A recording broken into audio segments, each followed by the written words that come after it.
What is up, New York Jets fans? How you doing tonight? I'm doing great. I hope you are too. It's the night before a game, so it's an exciting time. It feels like it's been forever since we've been able to watch our New York Jets play a game. Halloween till now, it's been like a bye week, I feel like. Last Sunday, I actually didn't even watch a lot of football. I actually ended up, hold on, go, Jets. Fight, hit that Jets chant, and we'll start this show. Jets. All right. So, yeah, last Sunday, I didn't even watch a lot of football. I ended up watching Godfather and Godfather 2. And I'll be honest, this may not be a popular opinion, but Godfather 2 is all over the place. Look, it's still a good movie, but people revere it like it's one of the best sequels or one of the best movies of all time. I like Godfather 1. I just think the original is more cohesive. It runs better. And I don't know. You guys can shit all over me in the comments section and all of that and tell me I'm an idiot, but it's one of those few movies where I just can't agree with the masses that Godfather 2 is better than Godfather 1. But anyway, so that's what I kind of did last Sunday, and I kept checking in on games and things like that. But it was nice to have a Sunday where you just didn't have to, whether you watched football or whether you watched The Godfather. It was nice to have a Sunday where you could just relax, be happy, because the Jets came off a spectacular win on Halloween night, blowing out my expectations, because I'll be honest, I if you've watched the show, you know that I thought that they were going to ruin my Halloween night. So that was such a nice Sunday to have. Tonight we are going to, of course, have our intermission report with Mike and Maddie's top 5. We're going to talk about the Arizona Cardinal game tomorrow, the 4:00 game, the later game. We're going to take your calls. We're going to do all of that. But what I ask you guys to do as you're all coming in, thank you very much. Hit that thumbs up button. Okay, please let more people know that we are live. And the way you do that through the YouTube algorithms is to just hit the thumbs up button. So I'm trusting in all of you guys that you're doing that, because then I'll see the numbers go up as you hit the like button. It's not even necessarily me that can, of course, my reaction videos and things like that can get more viewers in, but it's your guys' support. You guys making the comments, you guys hitting the thumbs up, that shows support for the show, and I really do appreciate it. So does Maddie, so does all of the captains and Murdoch and Tommy Jets and Abe and Sean and all the guys who help make this show basically the underground punk rock Jet show, because it's late night. It's a late night show, and you guys come in and enjoy the late night with yours truly, and that's awesome. We got the Arizona game coming up, and this game is one of the harder games that, now, once again, I haven't predicted right in almost any of the Jets games this season. But going into predicting the games, most of them I felt pretty confident about it. I'm not saying I was right, once again, but this one is one of those ones where Arizona is one of those teams that it just has always kind of sucked, and you expect to beat the Cardinals. But they're not that bad of a team. They're actually pretty good. They have their moments. They're one of the better running teams in the league. And the Jets defense sucks against the run. So they're going to really have to step it up in Arizona in order to beat this Arizona Cardinals team. It's a scary game. the Jets should win the game. But it's still one of those scary games because the Jets love to play up to their opponents like they did against the Strouds, but they also love to play down to their opponents like they did against Denver or New England or maybe Arizona. So I don't know what to expect. That's something we're going to talk about. I mean, was the Texans game a boost? Was the Texans game a turning point with those 2 one-handed grabs from Garrett Wilson, Devontae Adams' first touchdown catch, Aaron Rodgers throwing 3 touchdowns in the game? Can the Jets finally score maybe, 20, 28, 30, 33, 35 points? This is a game they could possibly do it if they don't play down to their fucking opponent, which is what the Jets do. So I appreciate all you guys being in here tonight. It's going to be a fun show.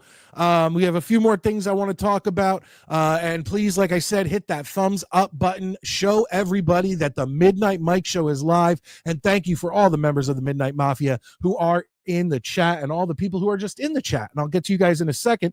But first, let's bring in this ugly bitch. That's Ms. Bitch to you. I did not graduate from college to just be called bitch.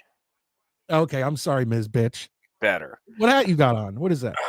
Rocking my Game of Thrones Lannister hat because we pay our debts, bitches. There you go. There you go. Yeah. First, I want to say I'm very excited because clearly you Yukon Cornelius'd it, and we're able to get through the snow to work and back. Dude, it was such a joke. So, all right, I got a few things I want to go through. One, I agree with you on Godfather 2, and we're going to talk about that. All right. But so in Denver, if snow is predicted, everybody shits their pants, okay? My awful, rotten, terrible children, who I disavow, did a bunch of satanic rituals on Thursday night. They wore their pajamas inside out. Apparently they were going for the day off on school. Yeah, huh? so I go to kiss my daughter goodbye in the morning on Friday, and I put my, I slide, you slide your hands under to just lean over, and I'm like, what the hell is on? She has a fucking spoon under her pillow. They flushed ice cubes down the toilet. I've never heard that one before. Yeah, like they did all this crazy shit, and I'm like, these people are retarded. But then what happens? It works. So now I've got 2 little idiots thinking they're witches running around my damn house, hexing everything. You're not a witch, but it rhymes with it. And yeah, one of them just came in here. So it snows. All right, it starts snowing. Cool. Well, it's just a heavy, wet. Thank you, Clancy, by the way. Hi, Val. Hi, Snowball. And Snowball, I can't promise that. I can't promise positive vibes all night. A wet-ish snow. It felt more like rain. Okay, so I get through Friday. I'm like, all right, cool, no biggie. So I cruise down, get home. It's still snowing all night. I get up to this morning. I'm like, okay, no big deal. All it was wet. Nothing was even icy. I was driving down the highway, going way over the speed limit as I do. And I'm like, they do this shit. When we were kids, the only way we got a snow day is if the buses couldn't run or the heat went out in the school. Oh, yeah. Oh, they call off school for a lot of things nowadays. They'll be like, oh, dude, the dean had a bad dream. Everybody stay home.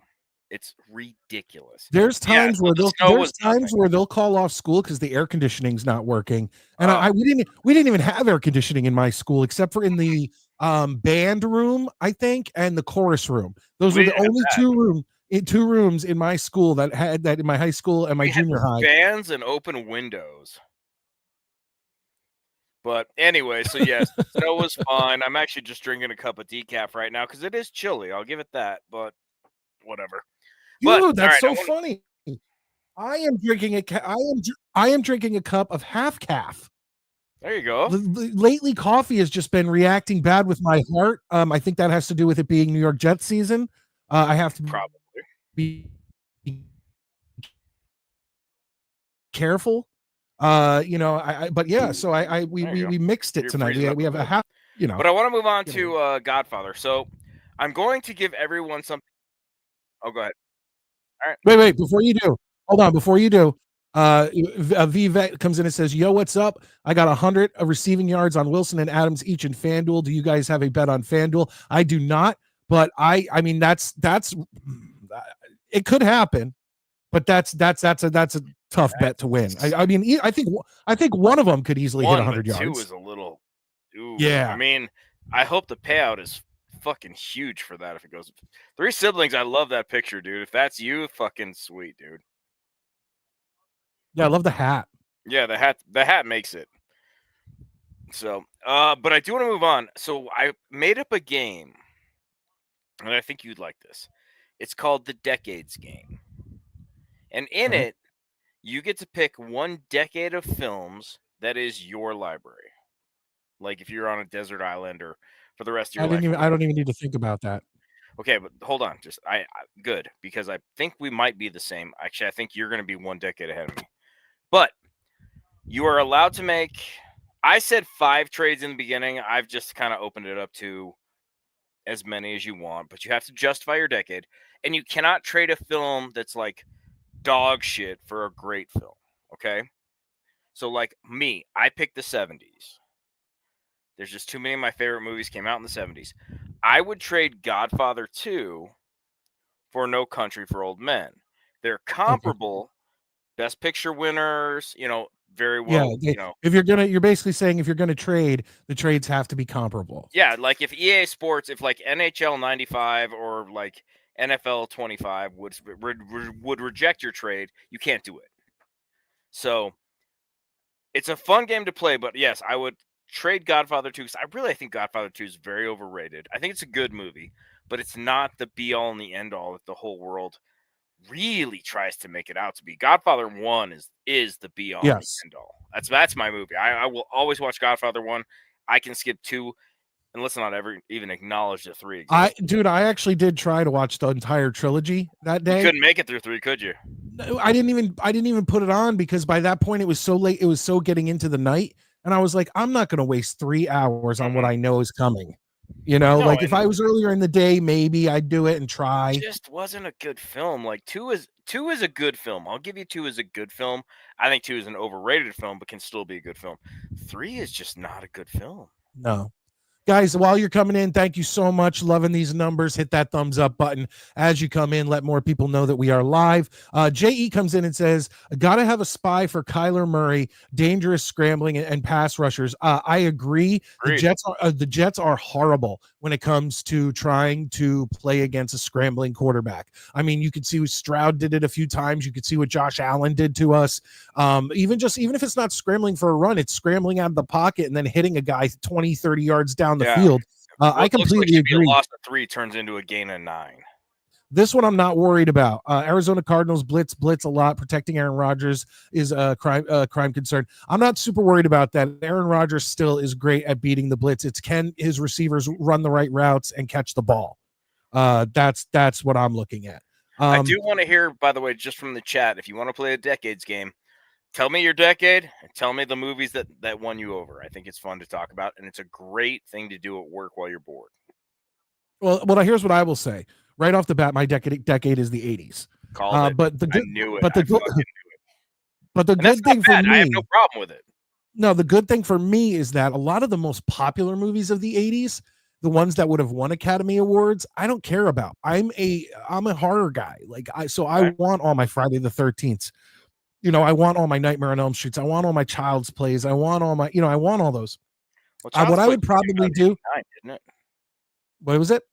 The first Child's Play was what, 89 or was it 87? I think it was 88. You might be right. And I'm okay with that. I'm okay with that. But again, no judgment, I promise. No, what I would probably do is, and I can't name movies I'd trade in and out, but there are a lot of popular movies out there that are on the level of Star Wars. So I would probably take an 80s movie that won an Oscar, and I would trade that out for the original Star Wars because I'd already have Empire and Jedi. Right. So yeah, Empire is one I would trade for. Yeah, and then same thing when it comes to the original Halloween, I would trade out to get the original Halloween somewhere in there. And then I would also trade to get some 90s movies in. Oh, there's plenty of 90s movies. Like the original Scream, Dazed and Confused, probably. Clerks. For me, Friday is one that I would have to get somehow. But like I say, and this is something we can talk about off camera or think about and talk about on a Tuesday show or whatever. But think about them, and it's a lot of fun to really like when you're like, oh shit, okay, I would trade this for that and whatever. it's a fun game to play, especially when you talk to your coworkers, because you're like, okay, why did you choose the 2000s? Like, what movies won you over? And it's a great way to just pass the time. It's a lot of fun. I'd probably also trade out to get Rocky. Oh, you got to get Rocky. Yeah. I mean, Yeah. come on now. That's that Rocky's one of the movies that won me over for the 70s. Rocky, Jaws, Alien, American Graffiti's another one. You know, because I really feel like they did drama as well as horror really well in the 70s. Jim B. Oh, and of course you got to trade out to get the original Debbie Does Dallas and Deep Throat. I'm gonna plead the fifth because my wife watches this show. Well, you don't need to trade out. Those were 70s. Yeah, I know. I just don't want to comment because I don't want to incriminate myself. Things have been Jim going B really well. comes in, and thank you for being in here, Jim. Cards have a very good running game. Yeah, I mentioned that, and the Jets can't stop the run. That's going to be a big problem. Joe D didn't get a defensive tackle at the trade deadline. Big mistake. Should have gave up a late round pick for a big body. Yeah. I mean, once again, I said it earlier in the show, the Cardinals are definitely in the top half of the league in rushing, and our run defense is absolutely embarrassing. And, you know, Arizona is a better team than we expected at the beginning of the year. And so, and here's another thing. If we're going to talk about the Jets on this show ever, because we haven't really much so far. What do you think? Where was the logic?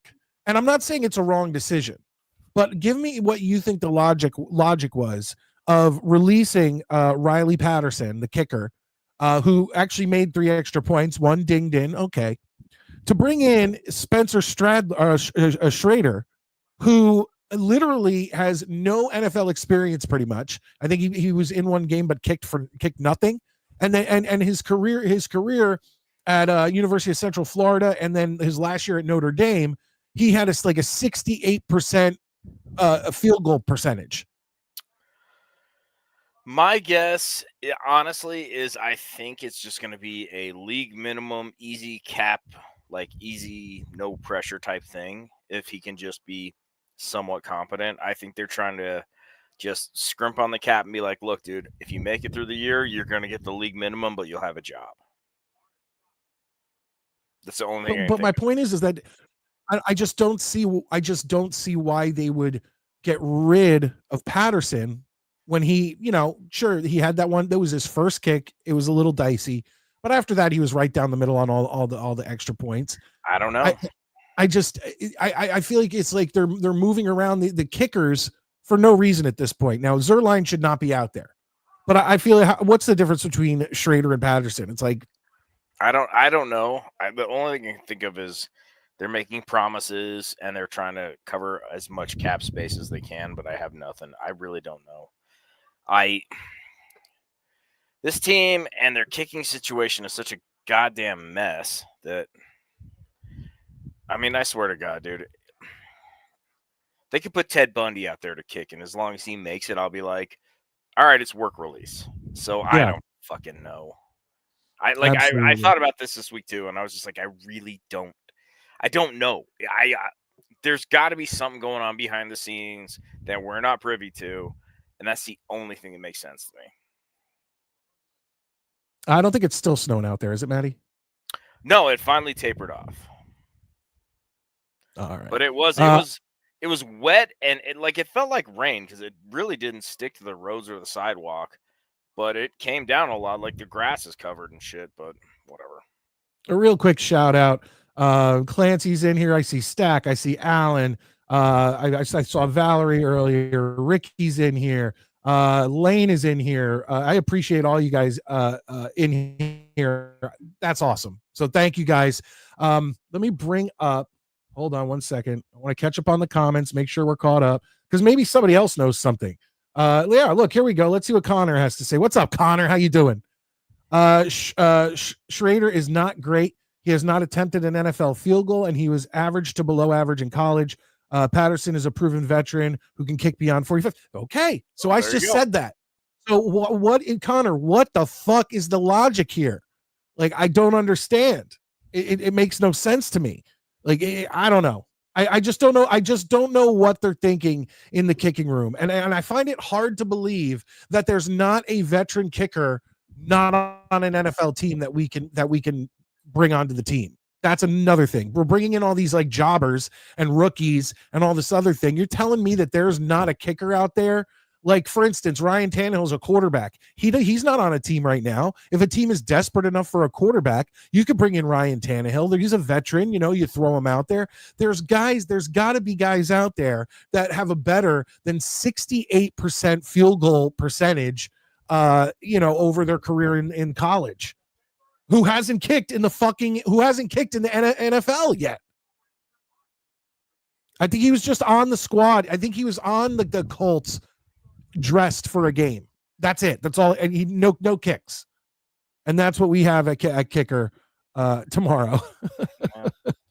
We'll see. Tomorrow's going to be an interesting game. I got a prediction, but we'll talk about it later. Yeah, well, ladies and gentlemen, we are going to go, of course, Saturday nights, our long form show.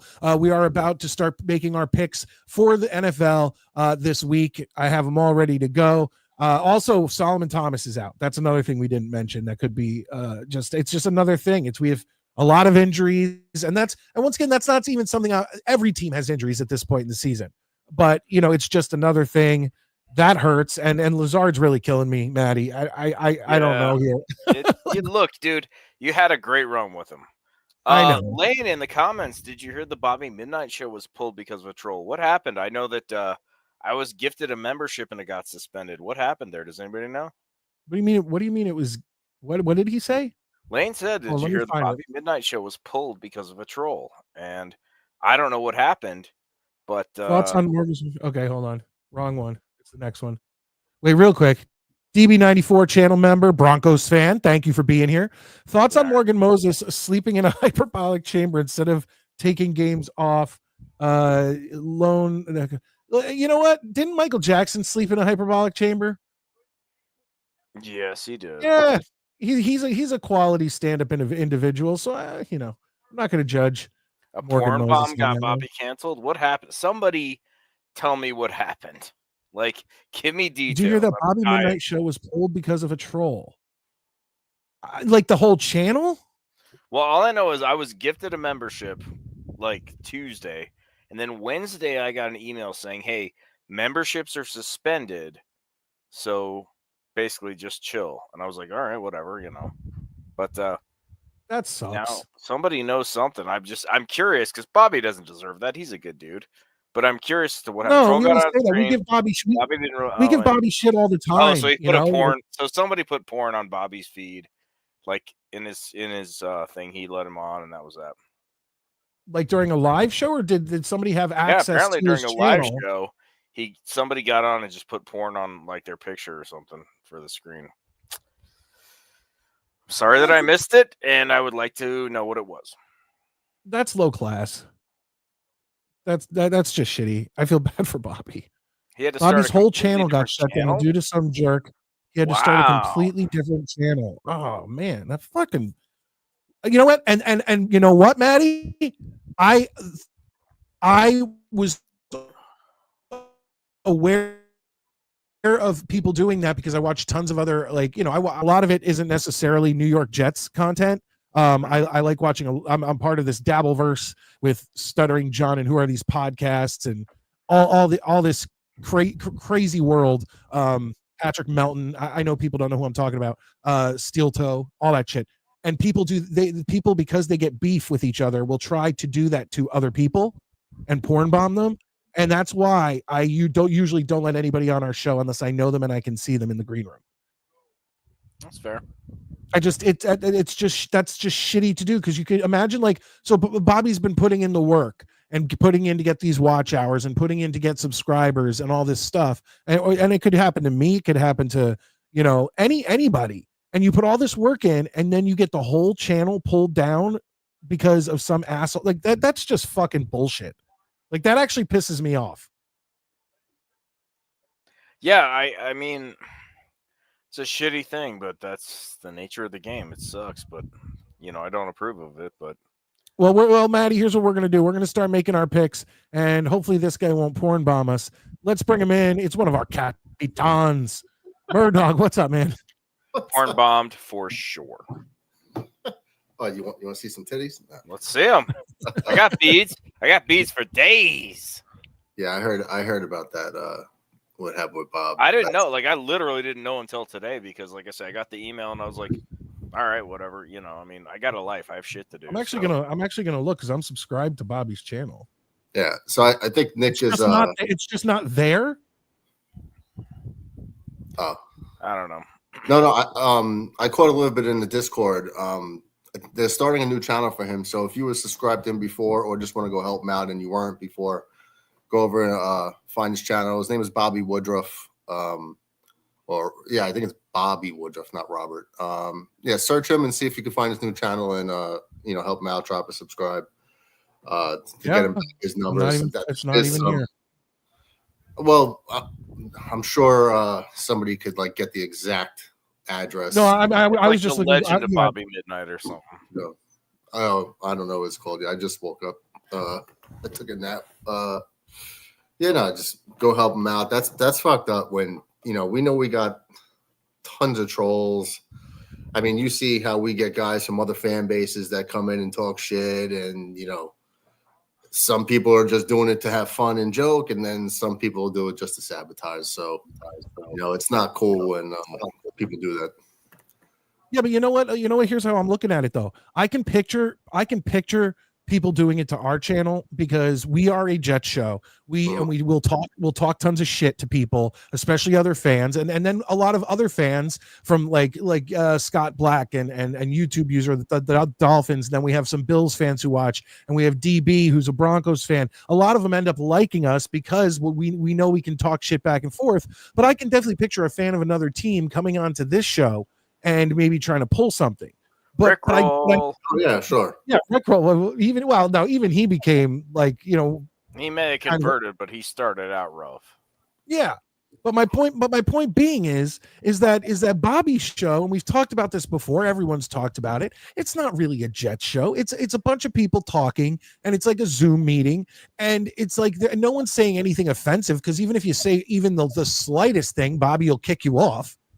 So it's like, I don't see why someone would go find that channel and then decide they want to fuck with it. Like, why wouldn't they instead fuck with this show? Because we actually are, it's a Jet centric show. A fan of the Bills comes on and just tries to fuck with the show.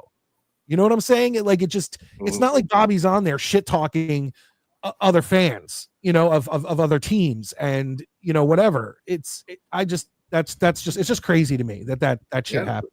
Is this the name? Is this the name of the channel? Because I want people to know it. So if this is the official, what is the official name of Bobby's channel? I know, I've seen this a couple times. I think that's it. Nate, I hate to say it, man. I don't think that's the case. I'm going to go out on a limb and say I don't think people are jealous of Bobby's show. I mean, it's a fun time and we love Bobby, but whatever his show name is, somebody put it in the chat and I will put it up on the screen and I will 100%, try to send people over there. Whatever you could do. Bobby had 600, 700 subscribers. Let's try to get him back to that. All right, let me just see here. Yes, it is, Mike. Okay. So it as from what I'm to understand, The Legend of Bobby Midnite is the new name of the channel. So head over there. Thank you, DB. Search for it when you get a chance on YouTube and let's try to get Bobby a couple hundred subscribers back. If you're watching on the replay, same thing. I'm as soon as the show goes off, I'm gonna go make sure that I get on there. But all right, guys, you know what? We're a half hour into the show. Let's start getting into NFL picks for this week. I can now switch this. Here we go. All right. So our first game is tomorrow morning, which I will not be waking up for. You're absolutely insane. If you think I'm waking up for this, it's probably the toilet bowl of the week. Would you agree, Maddie? It's not. If you're not a fan of the teams playing, it doesn't motivate you to get up. That's all I was saying. No. Absolutely not. It's the New York Giants heading to London. Or no, they're in Germany, right? Yeah, I believe it is in Frankfurt. Yeah, so it's the New York Giants heading to Germany to play the Frankfurt Carolina Panthers. Who do you guys got? Let's start with Murdog. Well, Bryce Young's back at quarterback, right? I'm probably going to go Giants. All right, fair enough. Maddie, what do you got? Can I just abstain? Yes. No, you have to Like- make a fucking this pick, shit's Maddie. garbage. You kidding me? Can I abstain? Not the Giants.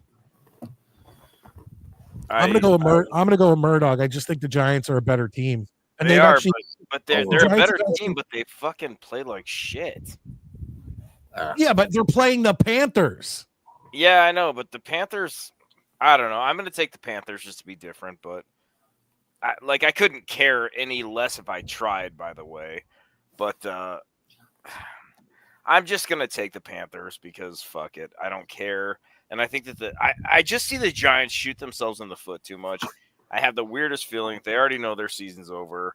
They don't care versus the Panthers know their season's over, but See, that's the thing. I think Dayball and Daniel Jones and guys like that, I think they do care because this is like their job. Like they need to go out and they need to beat teams. They need to beat teams that they should beat. And by the way, I like that J-Quest. Mike, Maddie, Murdog sounds like a 3-man tag team champion. Yep, the 3 M's. You could do the 3 and then right to the M.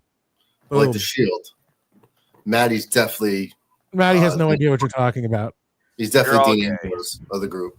also, if we're going to do the M's, can we do it M's? Well, I did it like this because Yeah, it's I the saw that. 3 and then it goes to the M's. I But hate. by the way, Snowball and Johnny Boy are in here, and I'm tomorrow because the Jets game is at like 4:00. I have a bunch of food shopping errands and all that shit now planned in the morning. But I was invited to be on their show, so if anybody wants to check it out, Oh, you were. go I check. was the second choice, Snowball, and Well, no, I don't know. I'm the and understudy. They could have That's how said it's gonna fucking be. they You could think have he's sent it out funnier at than the me? exact same You think you're fucking better than me? This time. guy's better than me. I will be on the show tomorrow. Thank you guys for the invite. It'll be fun. I will be up in time. I'm not setting an alarm, so I might look a bit disheveled, but I will be there. You guys got invites? No, you but please. Yeah, you Apparently I was the show that you and no, the show that you two guys did on there. You guys were the highlight. When I was watching it, you two had me cracking up. So I was probably just still drunk like- from the night before. Oh, you guys got invites. that's- I didn't even get a pink slip message. Dude, I'm the understudy. That's why I got ghosted. I'm that fucking late second round pick in the NBA draft. Not a word. Well, Oh, we're Well, let's- both out. You want me on that wall. You need me on that wall. Oh no, I Thanks, do. Lane. The It's Jets funny game though. is I had a great time last time I was on, and I acted like a fucking jackass. So I'm really thrilled they're gonna have me back on. Honestly, I never expected to be invited back. So we're gonna have a good time tomorrow morning. So it's at I believe 10:15 Eastern Standard. Yeah. So that's 8:00 my time. So like I say, I'll probably be like wearing my wife's bathrobe and fucking look like fuck pie, but I'll be there. Well, I did want that- to I hold did on. that I want week to. one, but I then want to get back into the picks for this week, but also while we're here and we're promoting, Murdog, I'm assuming you're going to be live at 4:00 for the Jets game, and that's at _Jets stream on YouTube. Everyone go check that out. I never heard that And either. yeah, and it's always fun over there. Keep hitting those thumbs up, folks. I really do appreciate it. Here we go. Okay, let's rip through these. Let's rip All right, through let's do these. it. Let's go. Yeah, here we go. New England traveling to Chicago. Maddie, Chicago who do you got? easily.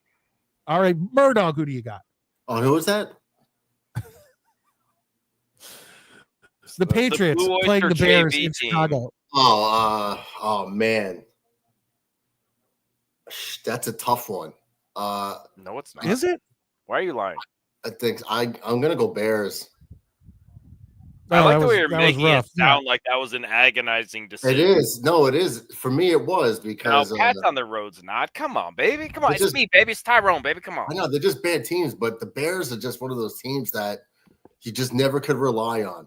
He's got a point there. I'll give him that. Even like when it's like, oh, that's an easy win. No, not for them. They don't Right. make anything easy. So I I- could see shit happening. If like it were in KD. New England, I might argue with you, but because they're on the road, I just see the Bears trouncing them. Well, I mean, you got guys like was it DJ Moore walked off the field middle of the play. Like they hate Caleb Williams. It's just it's dysfunction there. So you can't discount that. Caleb Williams. I don't know anybody who says nice shit about that guy. Yeah, but don't you know? There's been teams back in the day who would the offensive lineman would just kind of let the defensive guy just fucking smash the quarterback. Yeah, Oops, sorry. I did see longest yard. Like that young quarterback thinking who he is. Even from training camp, he was running his mouth, and didn't like it. So I will say this: I will watch that game if it's on regular TV. Oh yeah, okay. It could. I highly doubt that any market outside of New England and Chicago is going to be playing that game. Dude, you'd be amazed at what. Speaking Fox of which, folks, here. guess what's not being shown in my market tomorrow? The New York Jets versus the Arizona Cardinals. Yeah, Connecticut. We're so lucky that we're going to be able to watch in that time slot on CBS the Philadelphia Eagles and the Dallas Cowboys. Ooh, that's a great game. Guys, listen. Where's my email? I want to bring this up, guys. If anyone out there knows of a way for me to be able to watch this game, I'll figure it out without help. But I'd like help make it easier on me. Please send me a link or send me something that I can watch and explain to me how to do it like I'm a child. Okay, at midnightmikeshow@gmail.com. Please get in touch with me and help me figure out how I can watch the New York Jets and the Arizona Cardinals, because I am not paying hundreds and hundreds of dollars for Sunday ticket. And I don't even know if that works. I don't even know if that actually would work. But I'm not always asking the chat, like, we don't know how to do this. You know how to watch it? How do you watch it? I'm not going to say on here. Yeah. All right. Well, email me. Message, yeah. 60 men, I lost at sea, all of them drunk except for me. 'Twas I who had to face the storm with nothing in sight to keep me warm. That's Garfield's Halloween. It is, and it's implying what I have to do. Maddie, I think you'd be a good pirate. Ironically, I am descended from Sir Francis Drake of England. Well, okay. Send me your guys. Anybody, please send me those links. Keep hitting those thumbs up. Let's move through this. Buffalo traveling to Indianapolis to play the Colts. I will start this one off.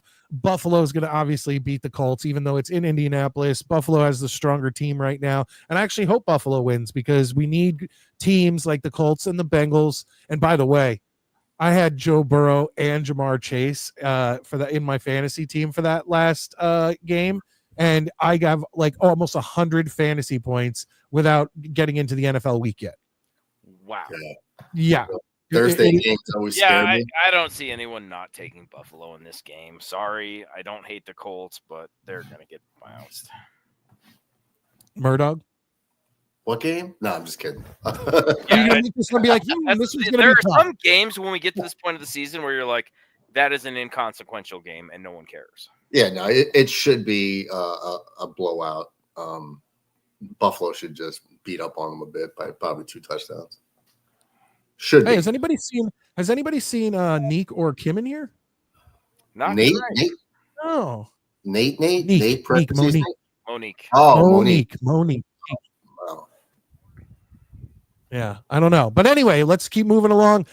We got Minnesota heading to Jacksonville. Minnesota, come on. Yeah, I mean, I'm going to go minute. Jacksonville, man. Can you? That's been a real disappointment. I know the Jacksonville fans are like the Charger fans. They don't really exist. But if you are a Jacksonville fan, that's got to be tough, because you had such high hopes over the past couple years, and I don't know if it's Trevor Lawrence himself. Piccoli, man. But is it Trevor Lawrence himself or what they have around Trevor Lawrence? I think it's what they have around him. I think that he would be better if he had better things to work with. But the fact is that it's a wasteland. Speaking of that league, Infrared. Yeah. I don't understand how this happened. I think everybody in that league is floored by the current standings, because Infrared's first pick was Mahomes. I think the second round pick was the Jets defense. He picked like Braylon Allen in the third round, and like he picked The worst draft ever. Auto draft would have done better, and he's somehow like 6-3. I don't know how he did it. Oh, well, there you go. Dude, I did the same thing. On accident, I slept through the first 6 rounds of the draft in Connor's league. I got in after 6 rounds, and the auto draft still didn't get me a quarterback. So I literally grabbed Joe Burrow right there. And aside from like week 1 and week 2, he's been my guy. And I'm in first place in the league, and it looks like I'm going to continue to be there. I don't know how it happened. I mean, I've been moving people in and out like crazy each week. I've been trying to teach him as we go along. Like he was doing a lot of his thought processes was based on the projections. And I was like, you really can't look at that. You'll see you might score 50 more points or less than the projections. Like you can't just go on that. So I see what Clancy wrote. He's right. He, he's been working that waiver wire like crazy. So yeah, good for him. Good for him. But I'm also doing other things. I'm also doing other things that I won't say what I'm doing till after the season because it's legal, it's fair, but I am trying to take advantage of certain things. I already know what you're doing. I'm not going to blow up your spot, but I can already tell you without even being in your league what you're doing. All right, will you text me later? I don't have any idea what the fuck you're talking all right. about. Well, either way, Monique is here. She's late. Hi, Monique. We missed you. I actually was wondering where you are. And I appreciate that. And by the way, DB94 said he sent me an email. So thank you. I appreciate that. All right, let's keep moving along. Oh, we said Minnesota, Jacksonville. I think we're all going Minnesota on that one. Denver versus Kansas City in Kansas City. Murdog, who do you got? This is crazy. I'm going to overall say Kansas City, right? Because you just can't. You're going to say the same thing I'm going to say. Right. But that's a divisional game. And you see teams like the Raiders always find a way to beat the Chiefs once a year or Denver. That's what people don't get about divisional games. It's not the same. It's something always happens. Like you'll see the Giants competitive with the Eagles at the end of the fourth quarter. And you're like, how is this happening? It's divisional football. It's just it's just different matchups, different games. Obviously, I'm just going to have to go with Kansas City because it's probably an 80% chance to win.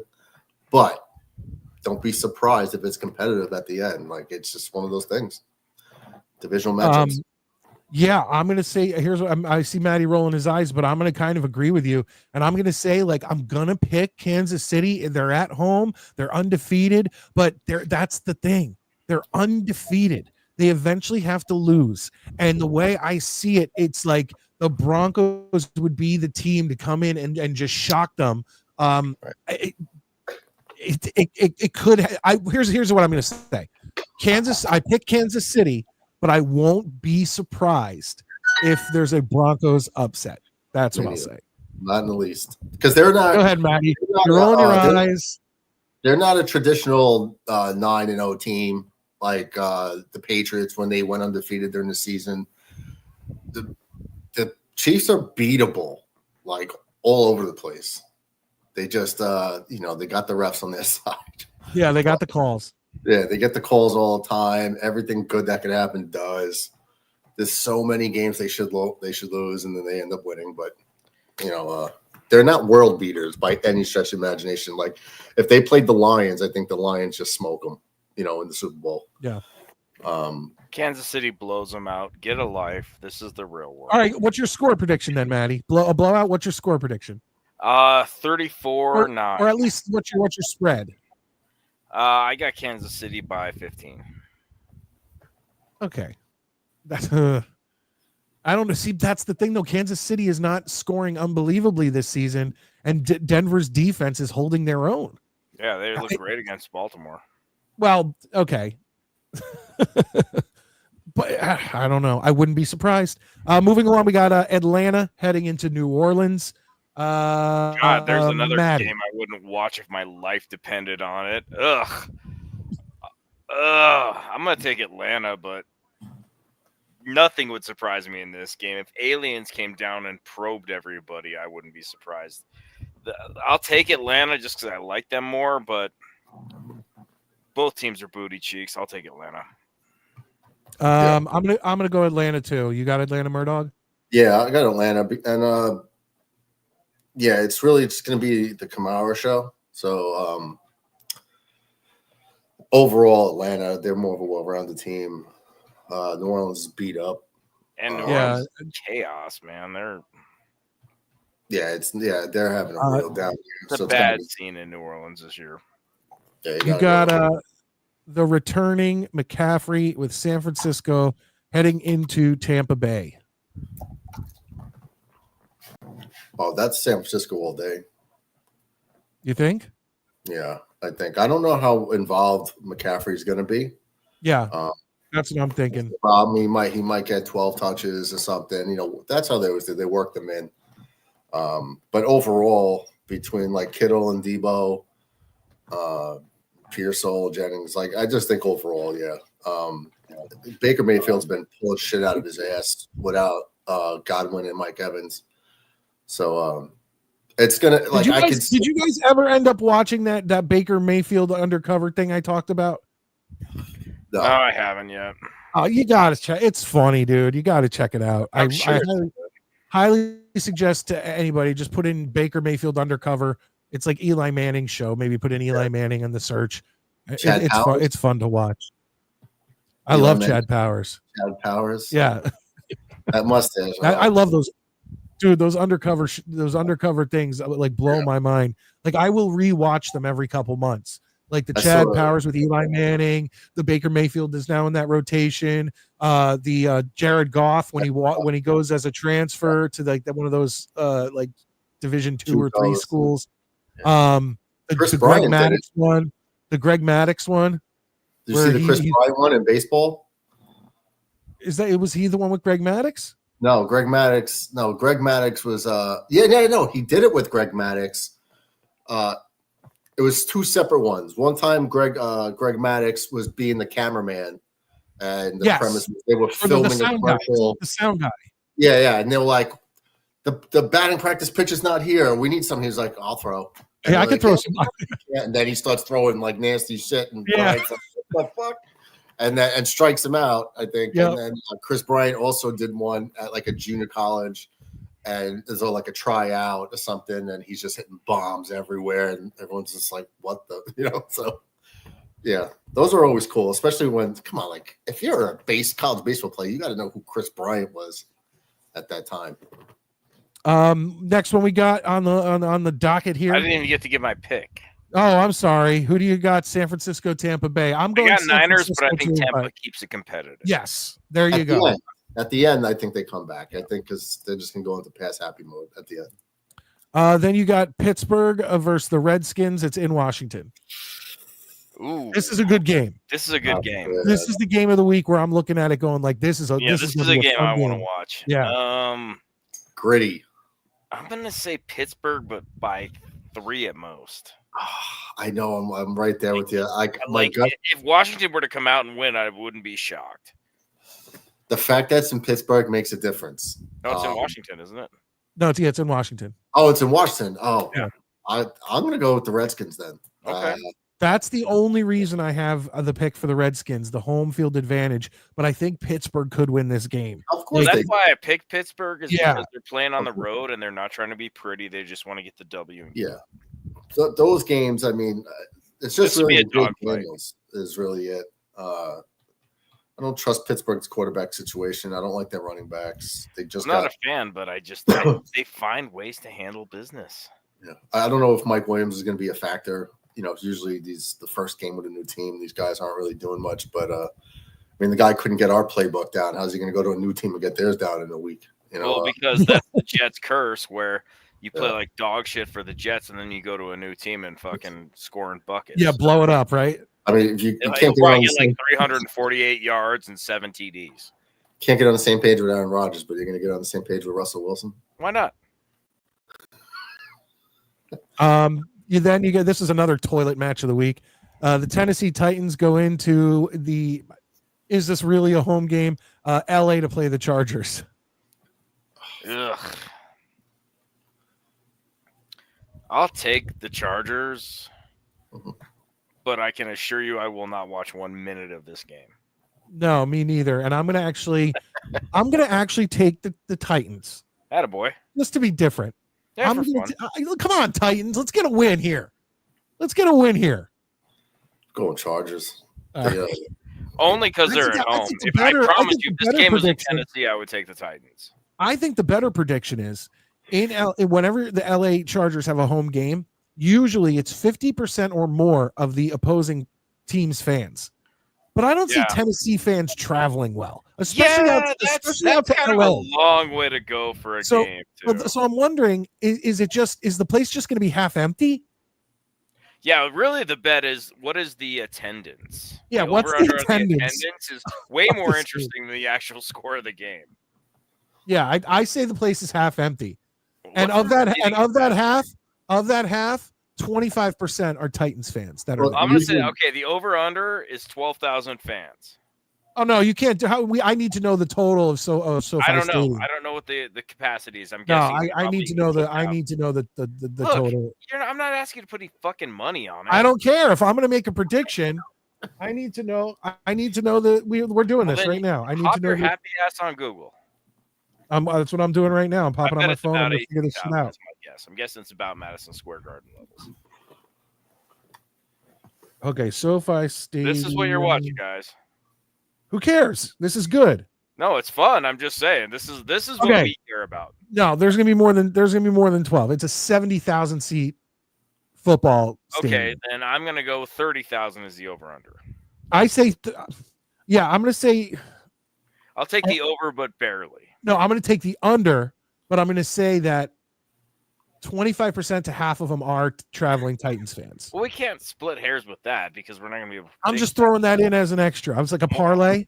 It's like a parlay added on to it. DJ Gambler man. I don't parlay, all right? The only parlaying I do is in Pirates of the Caribbean when I was talking to the captain. Well, that's what it is. That's the real one, folks. What's the over-under on the attendance at SoFi Stadium? It seats 70. We're saying over-under 30,000 people. I'm going to take barely over. I'm going to say 32,000. I'm gonna say 26,000. Ooh, that's mean. Yeah, 26. And like I said, a lot of them are going to be Titans fans. Maybe so, but that's hard. That if I was a fucking Chargers fan right now, my feelings would be. As a matter of fact, you know what? I'm going to even say that 5,000 of them are Raiders fans who just show up because the team lost. Yeah, exactly. They're just there. Guys who've been smoking weed since the 70s were like, "Yo, man, Raiders came right."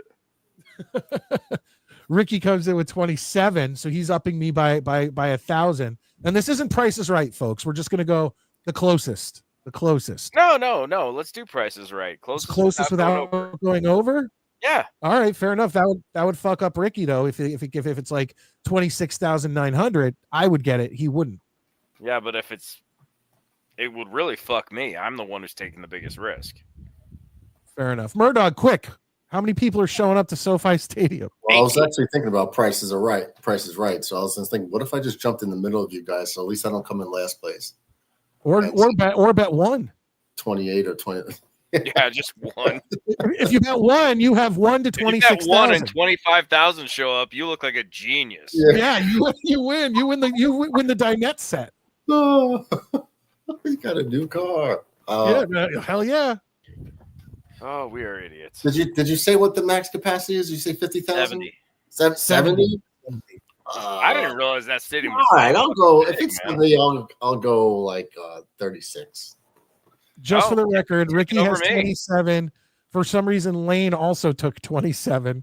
Monique says 35. Snowball says 40,000. He says a 3-day weekend, it's going to be 40K. We will see. We will see. All right, let's move along. We have the next game is our game, folks. This is probably one of the ones that you guys have wanted to hear the predictions. It's the New York Jets traveling out west to Arizona for the 4:00 game to play the Arizona Cardinals. Murdoch, what do you got? With the Jets, I'm going one game at a time, right? With that mentality, but I'm going with the Jets here. I always get this feeling that all these games in Arizona become shootouts. It just has that feel. Every time I see a game in Arizona, I'm like points. I think Garrett, Brees, and Devontae are going to just go off on them. That's what I think. And our only concern is we got 3 people to worry about, right? You got McBride, you got Harrison, John Connor. Well, then a 4th. The only way Kyler Murray hurts. Yeah, the Terminator.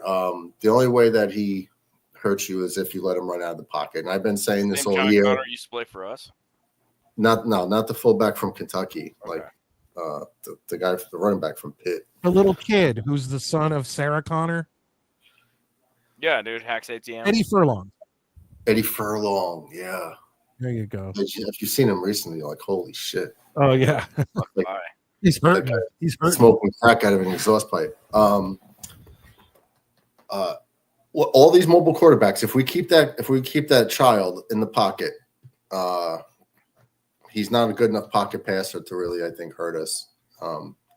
Just like every mobile quarterback, that's going to be the mantra every time we play somebody that likes to run, is keep his ass in the pocket and spy him. That's for every team that the quarterback likes to run, because as you've seen, we have quarterbacks that are not mobile quarterbacks run all over us for first downs and big moments all game long, and that's really the key to the game. All right, Maddie, what do you got? I got Arizona 17-14. You're fired. God, Fucking, you can't fire me. I quit. dude, that would hurt so bad. Yeah, well, you know what? What I said they'd lose against fucking New England, and they did. And until this team strings together a fair amount of wins, they have not redeemed themselves in my eyes. Well, That matchup. I'm taking the Jets, and I'm going big. I'm taking the Jets 30-17. I hope you're right. I'm hoping that we're seeing I talked about it earlier, that Texans game was a kick in the nuts for everybody, saying like, look at what we can fucking actually do when we put, when we actually take our talent and use it properly. Now granted, the Jets defense does scare me. Sauce is just, God, it's he needs to pick his shit up. But I'm going to have some faith. The weather's going to be nice regardless, because isn't that a dome stadium? Retractable. So it's like, yeah. So either way, if it's going to be, Rodgers isn't going to have to deal with inclement weather. If there is inclement weather in Arizona, I think it would actually benefit the Cardinals to leave the roof open. But yeah, I think Rodgers, this is like a coming out party more than the Texans game. I think I let's do it. I'm trying to believe, guys. This may be my last glimmer of belief in this team, but I gotta trust my team, trust what we're looking at, and just, guys, please do this. We got I read somewhere. What are you, posing for a baseball card? I actually had one when I was a kid. I had a baseball card with like my stats on the back. It's pretty funny. What was I gonna say? Did the Jets go over something I read somewhere about tackling John Connor? Because we can't tackle anything, and he's one of the harder guys to bring down. And so that's also going to be our run defense is Swiss cheese all year, and he's one of the stronger running backs. So he could be a problem, man. They better shoot some gaps and plug holes, and put a body on him. Like, I'm sorry, folks. I forgot to even mention this. I wanted to once again do one of those things where if we can get 10 gifted channel memberships, I completely forgot to mention this whole hour about super chats, gifted channel memberships. Guys, if you can help the channel out, November is going to be dicey here at the Midnight Mike Show. I only have 2 reaction videos that I'm going to be able to do in November because they only play 2 games. And obviously interest in the team goes down when the team's not playing. So help me out here. If we can get 10 gifted channel memberships, I will gift 10 gifted channel memberships, bringing it up to 20 if we can get them in here tonight. Whatever we get in here tonight, up to 10, I will then gift an equal amount. So please give some channel memberships, so show some support to the channel, and super chats. Please, I would really appreciate it. And I'm sorry, I just completely forgot about that the whole hour. I was doing the whole thumbs up thing, which also thumbs up. I see all you guys in here. Where are those thumbs up? I've seen up to 60 of you in here or more at a time. I really doubt those thumbs up are at 60 or more. So let's get that going. All right, we got 3 games left, guys. Now we have our intermission report with Mike and Maddie's top 5. Obviously, we got that. Mike and Maddie's top 5. All right, here we go. 3 more games. Philadelphia versus Dallas. This is in Dallas. I'll go first. the Eagles are winning. I don't care that it's in Dallas. And Dallas hasn't won at home all season. No, Dallas sucks. Yeah, they do. I mean, not that we can talk as Jets fans, but No, but actually, we you can can talk. call it like We're it the is. experts on bullshit teams. Murdoch, who do you got? Dak's not even playing. Not that he's been a factor, but you bring a backup, you bring Cooper Rush in. I mean, did he forgot win about some games? I think he pulled some shit out of his ass the last time he got thrust into playing time, but It's you're not possible. good. Philly's getting hot. Offense is starting to really start to get going, and I just can't see Dallas. They've been a shit show all year, so I can't see. I can't see his with a crap backup into the quarterback mountain. now. They don't have a running back.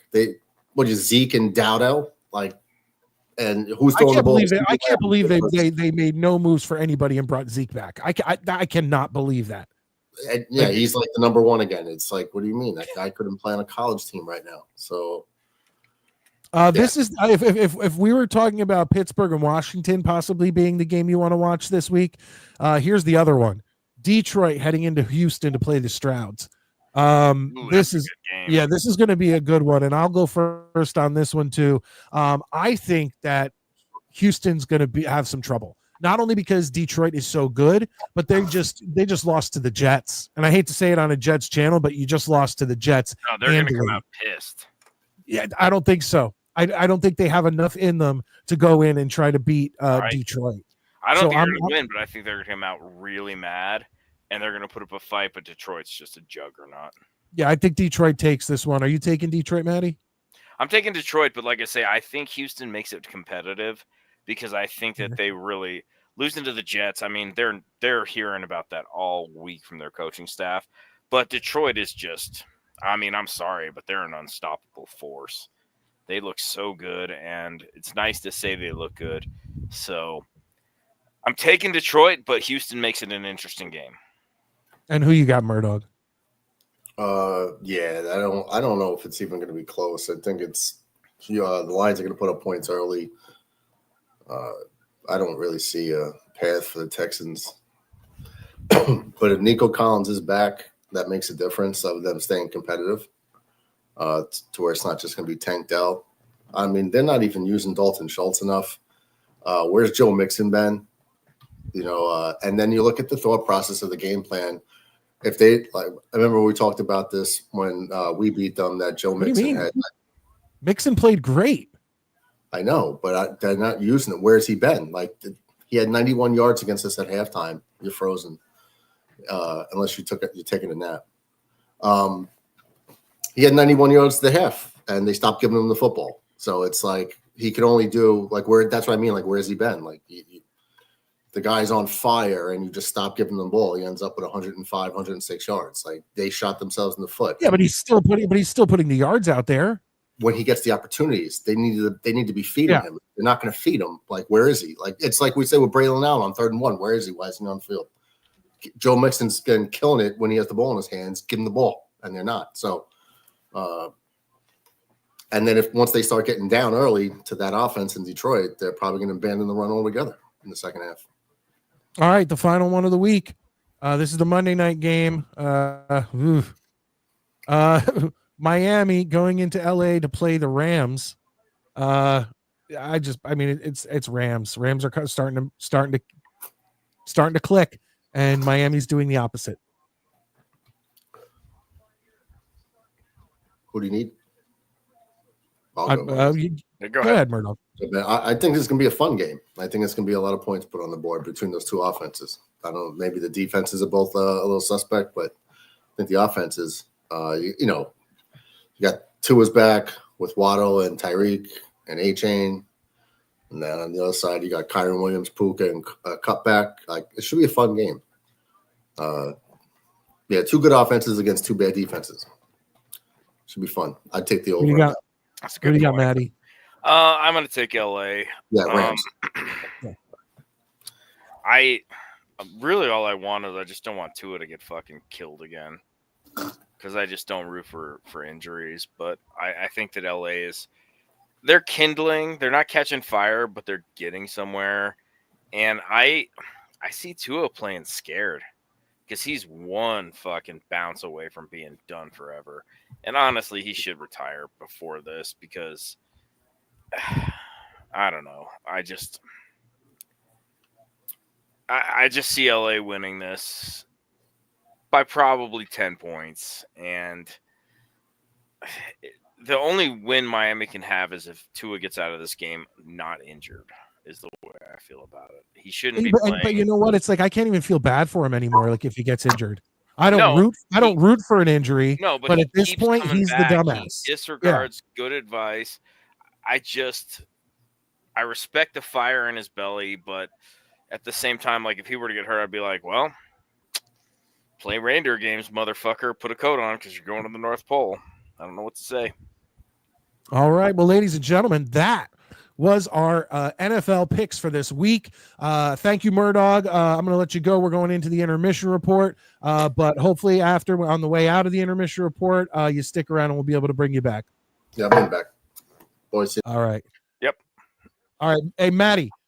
Real quick, I just want to remind everybody that the intermission report is not us going away. It's actually us doing our segment, Mike and Maddie's Top 5. If you're new to the show, what is that? It means that you guys, the audience, the people in the comments section, start putting in your top 5 that you want us to come up with. So last week we did top 5 Thanksgiving foods. And make it broad, make it general. Very generic, very general, so that everyone in the comments section and Maddie and myself can easily write it down, get through it, and have a good time. If you guys put something ridiculous like top 5 Pokemon, or I'm going to be like, I'm not going to know that. I'm not going to know that. You know, but we've done top 5 football jerseys. We've done top 5 Thanksgiving foods. We've done top 5 movie theater snacks.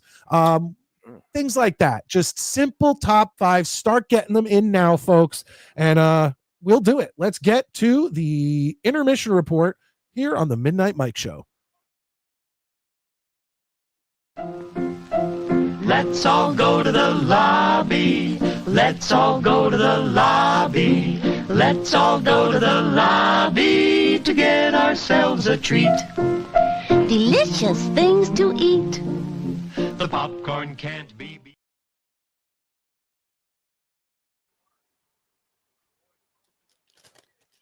I just got to get out my pad, Maddie.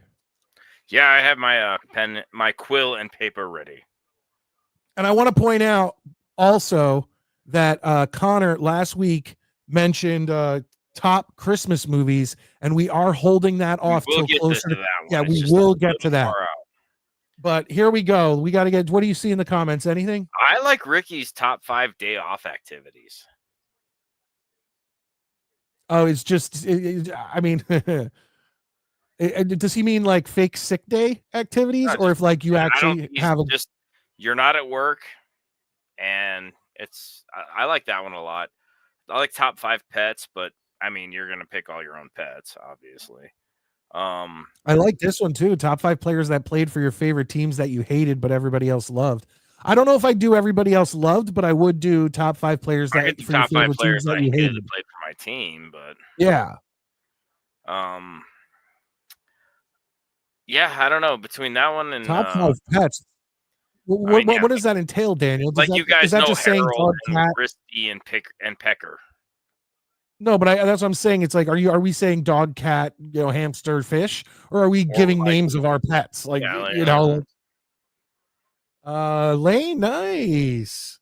Top 5 McDonald's foods to eat. I don't eat at McDonald's anymore. I'm not trying to be all like, I eat tons of shit food in fast food, but McDonald's, their prices have gone so high and their quality has just hit the fucking ground. I would much rather go to Wendy's, Burger King, any of those places. That's fair. Valerie comes in with top 5 midnight snacks. That's a tough one for me because I do not midnight snack. If I get up and I'm hungry, I drink a glass of water and I go right back to bed. I think, Clancy, we've kind of done this one. It says top 5 vacation spots, but I believe we have already done top 5 amusement parks. I don't know if it's not necessarily the same thing.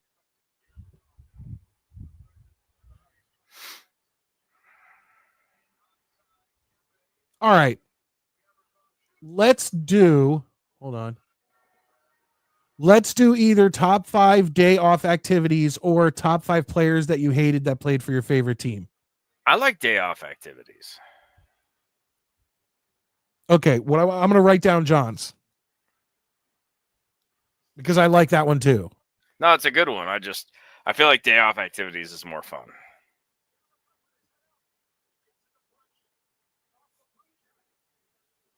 All right, I got that written down, John. We have used yours before, but we are going to go with one of our channel moderators, Ricky NY, top 5 activities on your day off that you like to do. And yeah, oh man, you guys got some good ones in here tonight. Yeah, good job, people. All right, let me start writing this shit down. Hold on.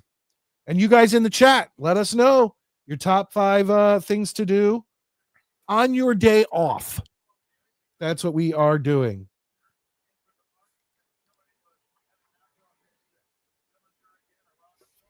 And I'm not going to go crazy on this, Maddie. I'm going to do things that are local only because I'm not going to sit here, like things that are reasonable that you would do right in your area. You're not going to fucking Disney World on your day off. Correct. I have 3.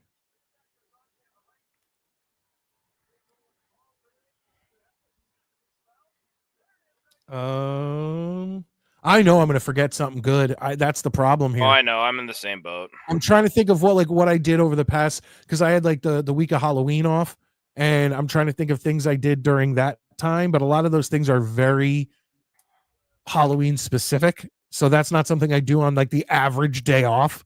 That was very seasonal. Clancy says laundry.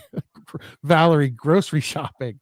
I'm going to be doing that. I'm going to be doing all of those things happen on my day off. I'm thinking more of like on a day where I don't have any commitments. Yeah, these aren't things I like to do. I don't love to. Actually, I don't mind grocery shopping. Laundry is not something that I love to do. I kind of like doing laundry because if I'm doing laundry, that's my excuse for like, no, I can't help you with this. Why? You put Maddie, you put the laundry in and then you're doing nothing for an hour while it's washing. Look, motherfucker, it works as an excuse.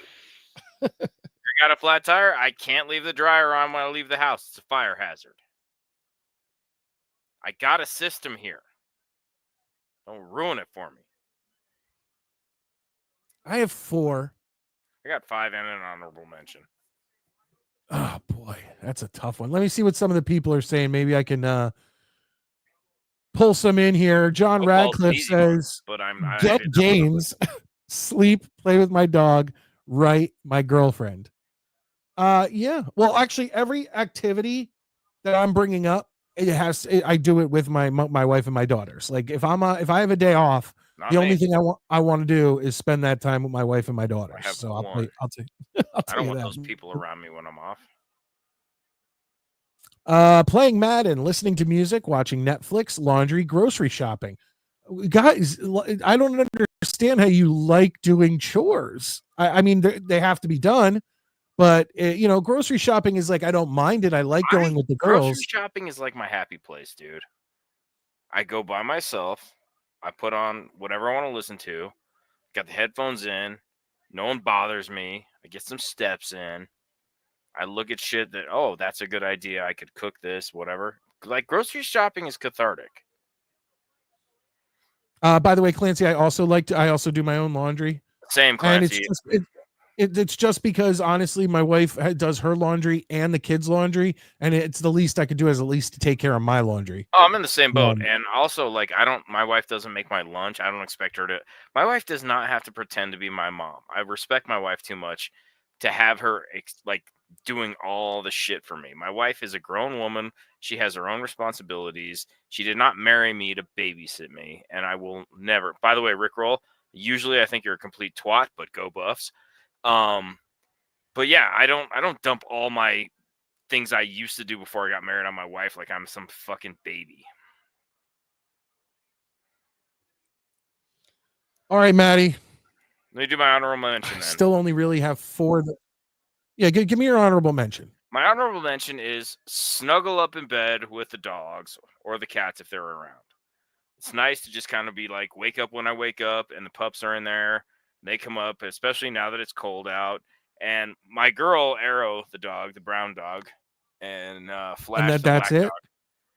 dog, they just snuggle on me. We just hang out for a little while. I just let them know, hey, Dad loves you, and we're around, and we just give it a half an hour of just hanging out together. Fair enough. Now give me your number 5. My number 5 is not get dressed until noon or until I have to go do something. I just wear my basketball shorts and my hoodie all morning. I got my slippers on, get my coffee. I'm not rushed. I can just, putz around the house, make some toast if I want it, do whatever. But there's no rush. I don't have to do anything.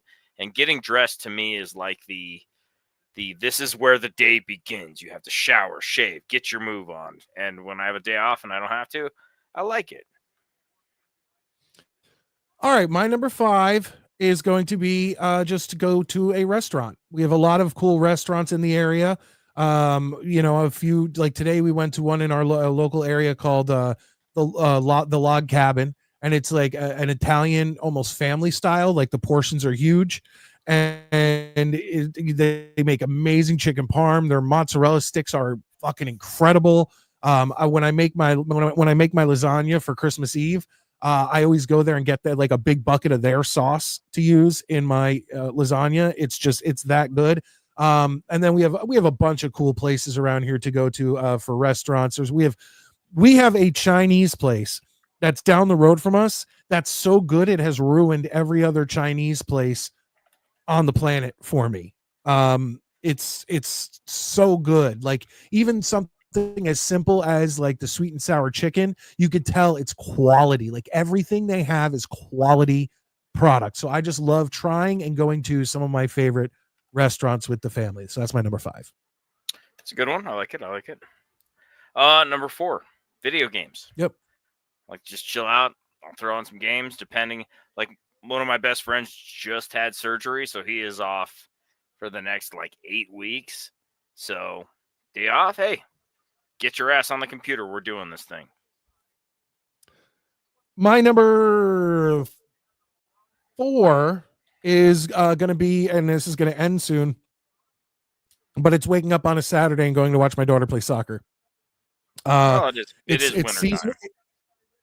Well, yeah, it's seasonal. It's just about to end, but there's nothing better than getting up and then having like that chill in the air and that crisp, autumn air, and going and watching like her play soccer. And she's been so good this season. She's scored a goal almost every game. But today actually she was going down the field. She kicked the ball ahead, and the girl who was on the other team on defense came up, kicked the ball, and it was like a rocket kick right into my daughter's face. And she literally did like the movie fall where it hits your face, your feet kick out, and you hit the ground. And she says she doesn't even remember hitting the ground. Like it was pretty bad, but she got up. They kept her on the bench a little while, and I'd say about 5-10 minutes later, she came back on the field, and I was really proud of her. Atta girl. There we go. So that's my number 4. We're going to watch my daughters play soccer.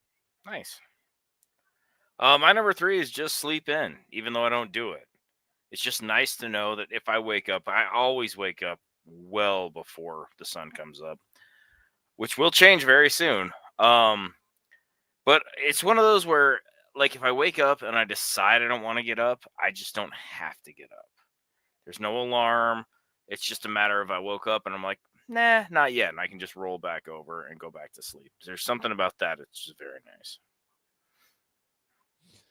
My number 3 is doing a day trip. And it's funny that Snowball brought this in because he wrote going to the Yankee Candle Factory and getting the candle of the month. And that's what I'm talking about. I love doing day trips that are, you can go places and get back in a reasonable amount of time. And the Yankee Candle Factory is in Massachusetts, and it's like massive. You could spend like 2-3 hours in there because it's not just candles.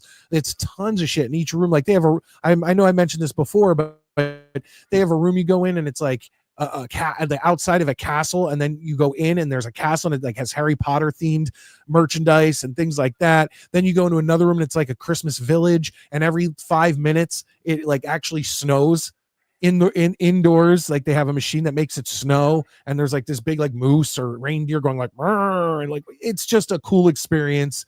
And little day trips like that with the family, absolutely amazing.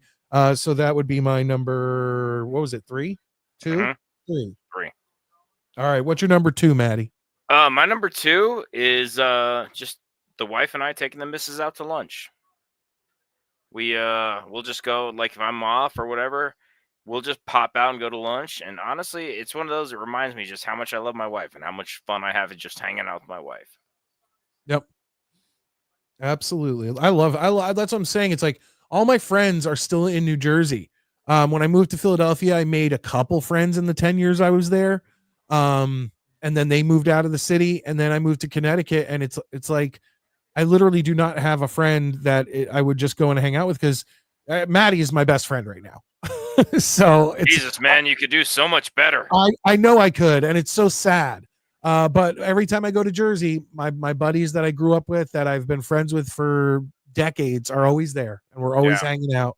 And I really do like that. But my number 2 is going to Newington, Connecticut. Why? It's maybe like a 20-minute, half-hour drive, but they have there's probably 7 locations throughout Connecticut, New York, and New Jersey. But it is a grocery store called Stu Leonard's. I know I've brought it up before on this show.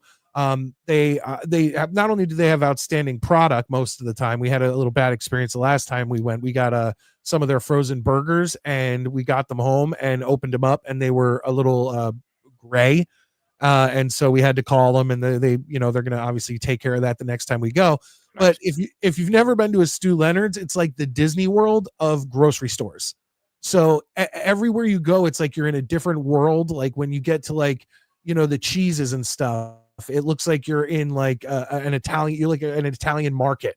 You get to like the candy section, and they have like the Candyland, like things on the ground that makes it look like you're on a game board and whatever. And they have all these different buttons you can push that the kids can push. And there's animatronics that move and sing and do all this shit. And it's just, if you're ever in the Northeast, in New York, New Jersey, or Connecticut, find yourself a Stu Leonard's. I promise you, it'll be the coolest grocery store trip you'll ever go on. It's like I said, if I had to describe it, to be the Disney of grocery stores. But not only that, but there's a bunch of restaurants in the area that I like to go to. There's a bowling alley right in that town, which I love to go to.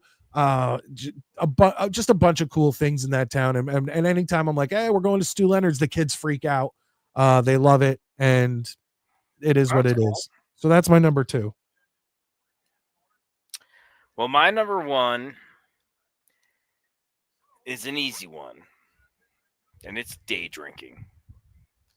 I like to get up, do my shit, have a little breckie, and then I'm like, I guess it's time to have a little bit of vodka and Red Bull or whatever. Go up and chill in the office, watch whatever, throw a movie on, play a video game, and then by about 2 o'clock, realize, okay, it's nap time. Curl up for about 2 hours, wake up, rejoin the rest of the world, and I secretly feel like I've kind of conquered the universe. Because you know what? I did what I wanted. I don't care what the world thinks. And I got a nap. So yeah, day drinking is my number 1, hands down. That's great. Just from the mouth of an alcoholic. Absolutely. I love day drinking. As a matter of fact, I haven't had a sip of my drink in a while, so I'm going to do that. By the way, Snowball, that's a comment from someone who has clearly never been to Stu Leonard's. That's all I'm saying. I've been to Wegmans. It doesn't even compare to Stu Leonard's. Like, it's not even in the same ballpark. Stu Leonard's is like, you can go there and not grocery shop and have a blast. It's like, I can't explain. Like, it's not like Maddie, you go into a grocery store and there's like aisles and shit. Mm-hmm. Yeah, there's not aisles. They put you on a path. Like, you have to go that path. It's like a video game that has a predetermined thing.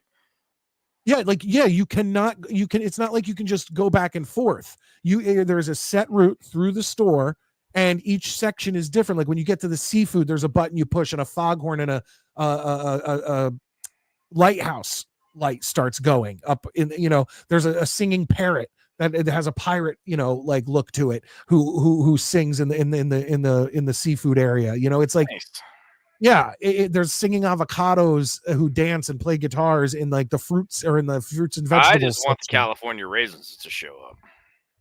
Those are trademark. I don't know if Stu Yeah, they Leonard's is probably allowed can't to get do that. those. Yeah. I miss the Red Bull and California rum? raisins. Really, Clancy? How is that? Well, I used to always do what were they? Was it the Jaeger bombs? Well, Jaeger Remember bombs I Jaeger- get, Jaeger but I've bomb? never heard of Red Bull and rum. I'm curious now. Well, I forget. Was a Jaeger bomb? You put the Red Bull in and then drop a shot of Jägermeister. Yeah, it's a Jaeger bomb. You got a shot of Jaeger, you drop it in the Red Bull, and then you pound it. It's just like a Boilermaker. Ooh, I can't believe I used to do those. Like that just sounds like your heart just is ready to I can't explode. believe I haven't done one of those in 10 years. I'm doing one of those tomorrow. I'm going to stop at a liquor store after the grocery. Cheers, Maddie. Salud. All right, ladies and gentlemen, that was our intermission report. And of course, that was Mike and Maddie's Top 5. Not your role models. So now it is time to come out of the intermission report, and we will start taking your calls. Hopefully my internet can handle it. I'm looking to get a new computer specifically for this show, hopefully right around Christmas into the new year. So, bear with me, folks. It is what it is. But yeah, that's about it. Let's head out of here, and we'll start taking your calls. Let's all go to the lobby. Let's all go to the lobby. Let's all go to the lobby to get ourselves a treat. Delicious things to eat. The popcorn can't be beat.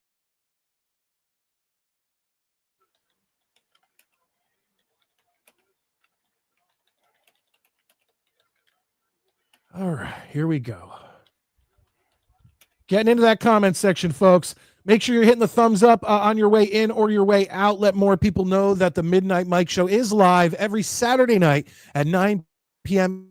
Eastern Standard Time. And then, of course, after every Jets game, I release my 5 to 10 minute reaction video to watch. And finally, we are also live every Tuesday night at 10 p.m. Eastern Standard Time after Talking Jets. The Jets Talk does not end with Green Bean and Matt and Ryan. It continues with me and Maddie right after they get off the air, and I really do appreciate you guys showing up for all of that. Okay, here we go. Let me pop that link in the description. And there you go, folks. It's time to start calling in. I will cap it at a certain point. We got about a half hour left of the show. I'll probably go a little bit over. Who knows? But it is what it is. Let's see here real quick. Hey, is Peter new? No, Peter's not new. I think I recognize that face. He was here last week. He drank all his Jaeger. Attaboy. Oh, was he?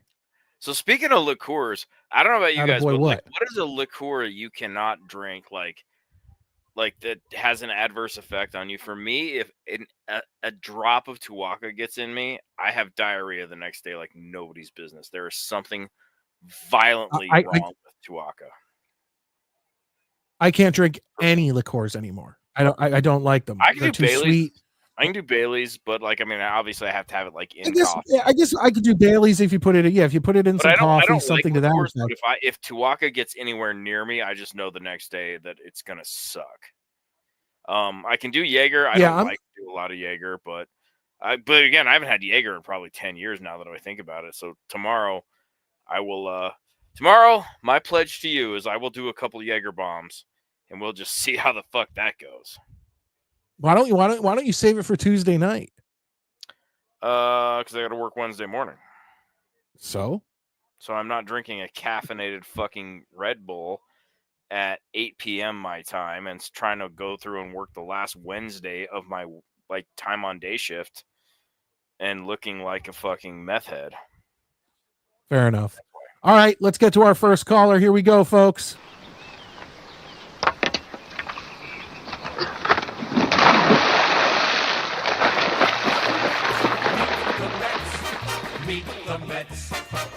Ride up and greet the Mets. Bring your kiddies, bring your wife.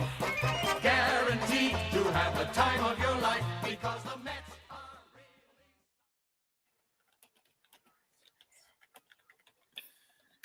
If they made caffeine-free Red Bull, I would do How it. you doing?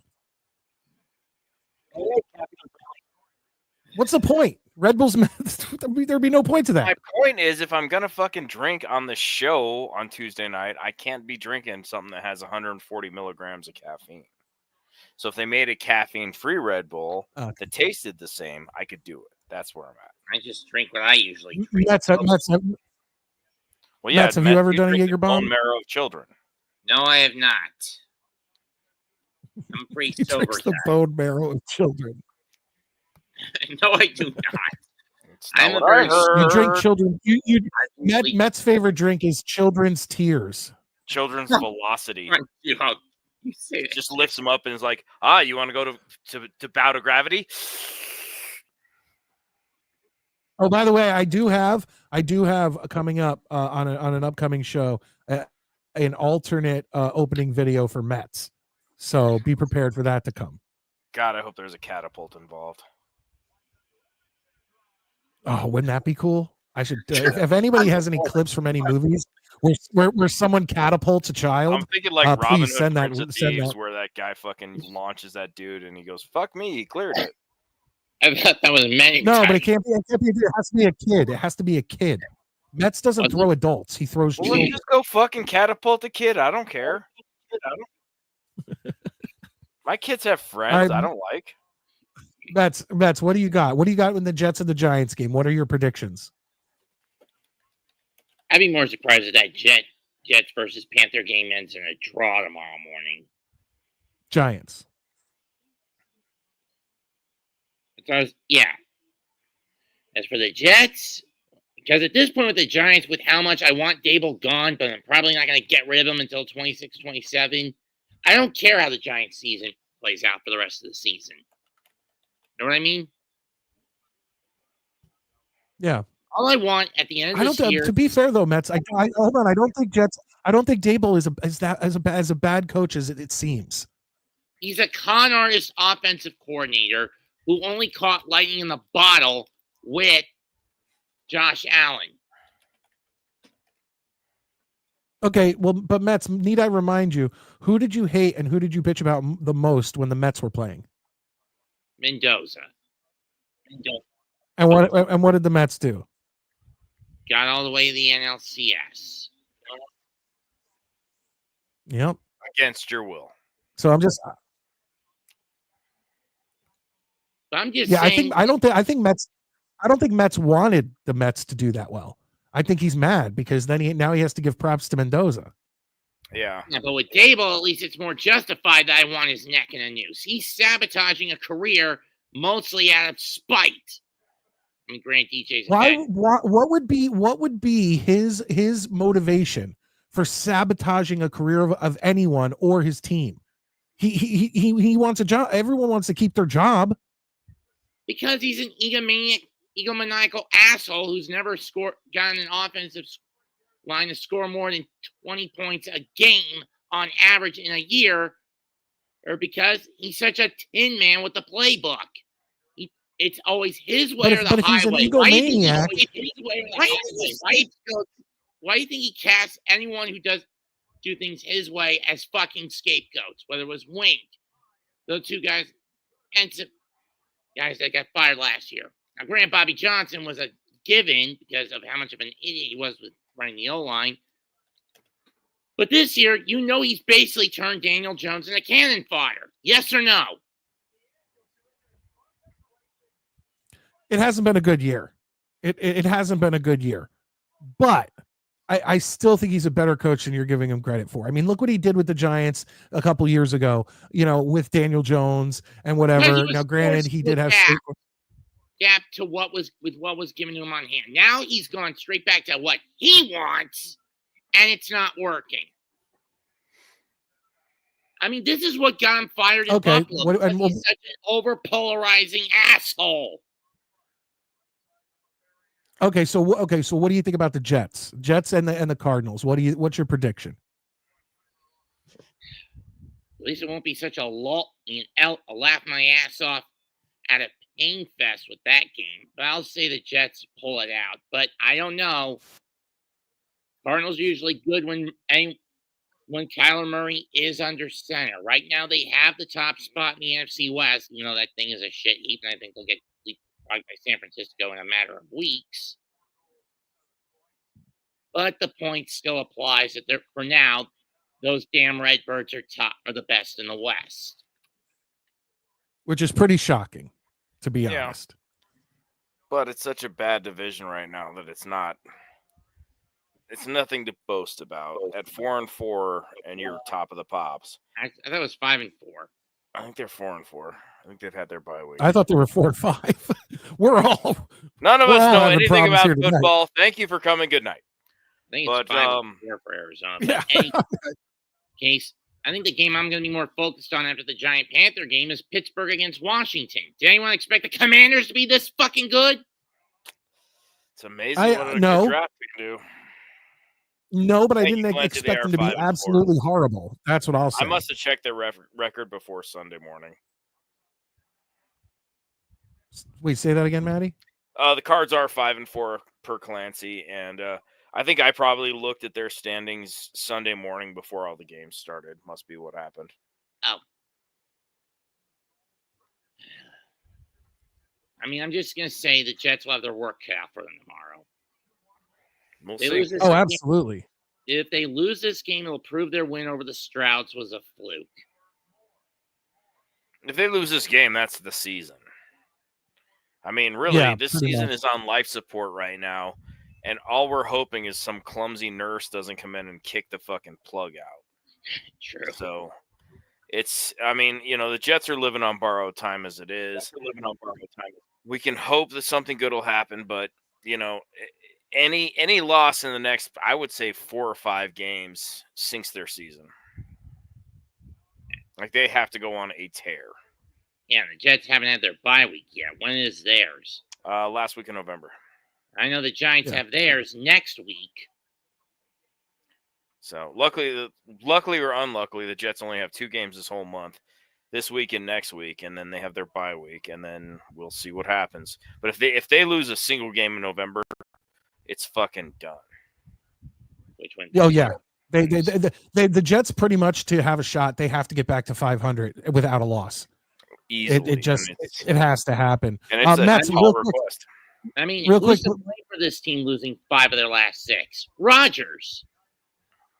Yeah, but you know what? Rodgers is still the best quarterback that we've had in a decade, and I sucks to say still, it, but it's true. Yeah, and he's on pace to get the record for most touchdowns in a season for the New York Jets. So once again, Rodgers has had his bad moments and had his bad games, but there's a lot more people and a lot more things in this team that have let us down and are the reason why we have the record that we have. Yeah. And one of them is Greg Zuerlein, and I don't like to place losses on single people, but when it's the game-ending field goal and you miss it, who else is there to blame at that point? Sorry, but multiple times. 3 of our losses can be put squarely at Greg Zuerlein's feet. Denver, Buffalo, and who's the third one?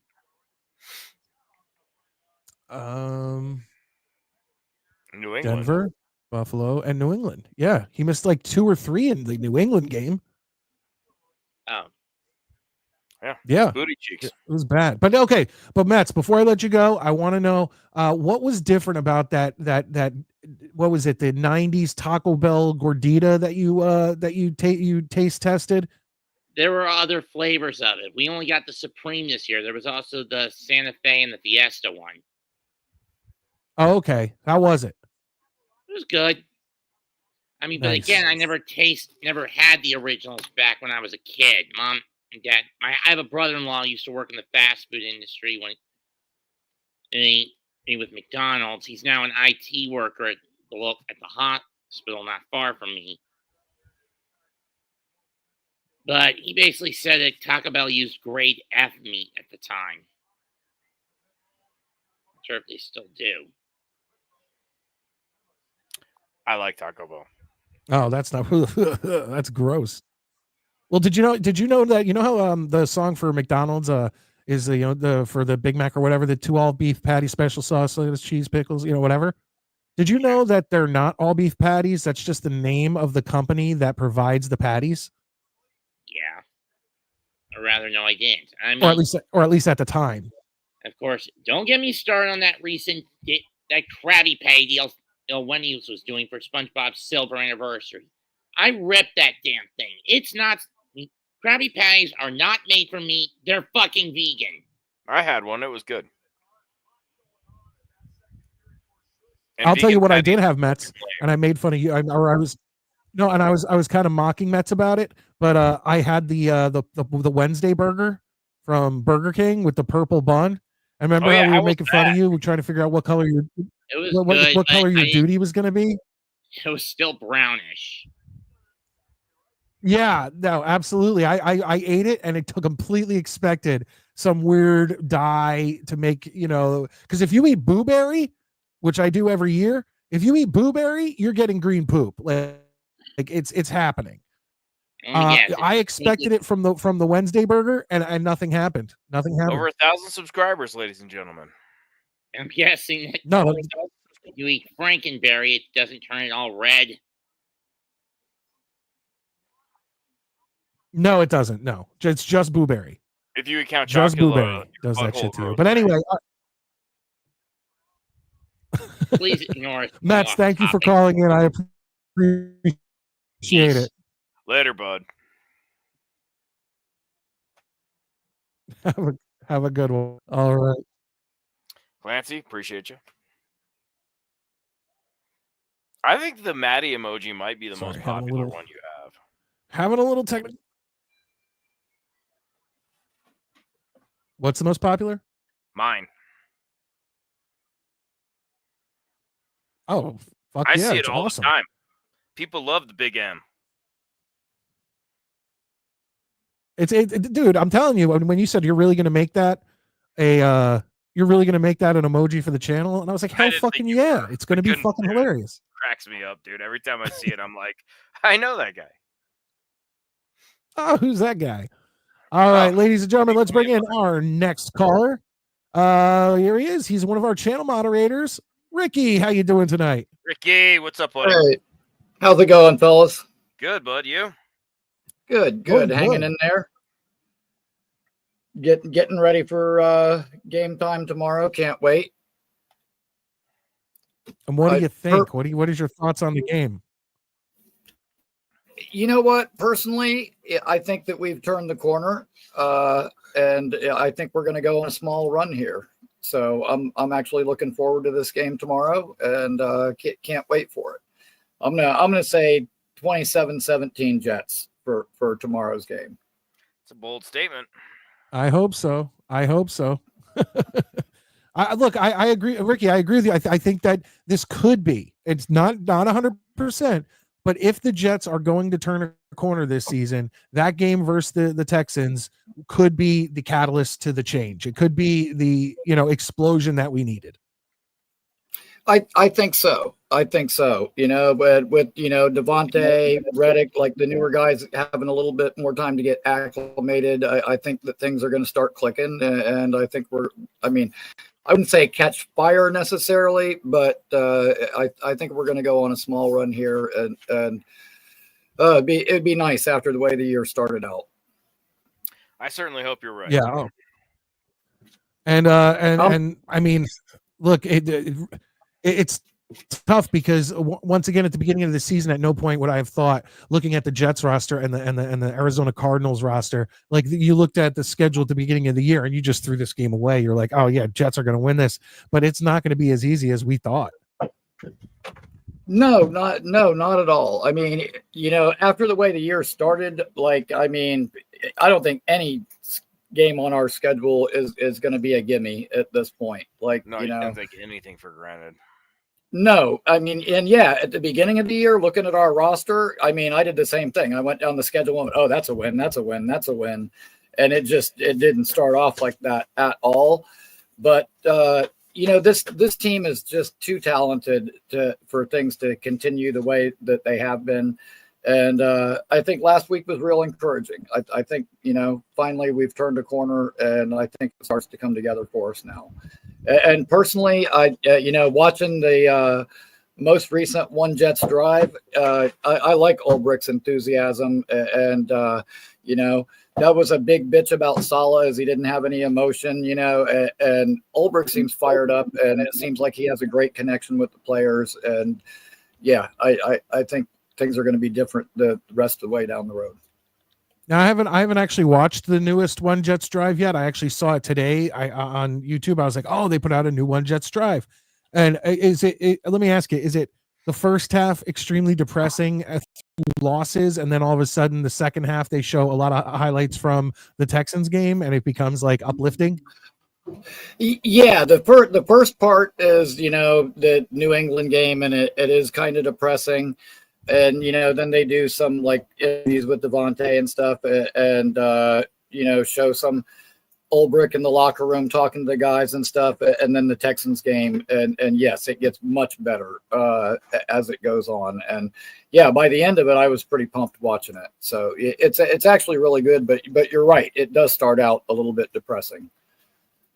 Yeah, I've actually wondered, because it doesn't seem like there's actually a rhyme or reason as to when they put out the One Jets drive once the season starts. And it just seems like they wait for something really positive to happen, and then they pop it out so that they can end every show with like, oh, here we come, we're the Jets, we're going to do it, stuff like that. Right. I agree with that. That it does seem like that. It does seem like they wait for something good to happen before they put one of those out. I don't really know how they determine when they're going to put one of those out either, but I think you're definitely onto something, because that's certainly the way it seems. Guys, real quick, talk amongst yourselves. I've got to get to the channel, because we have just had 5 gifted channel memberships. Not only do you get Jets, Clancy, channel member, coming in, gifting 5 Midnight Show memberships. Your name by next week will be scrolling on the bottom of the screen if you were gifted a channel membership. But I've got to get to my channel now, because I promised up to 10 that I would match it. So I am going to get to the channel and hopefully gift out 5 more. So we'll do that. And then if you guys can, get another 5 in there, and I will gift 5 more to bring a total of 20 new channel members to the Midnight Mike Show and part of the Midnight Mafia. So, so guys, how about this? You predicted 27-17. What'd you predict for the game? Yep, 27-17. Yep.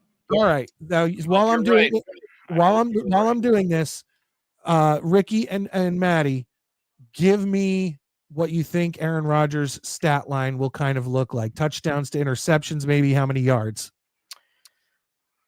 Go ahead, Rick.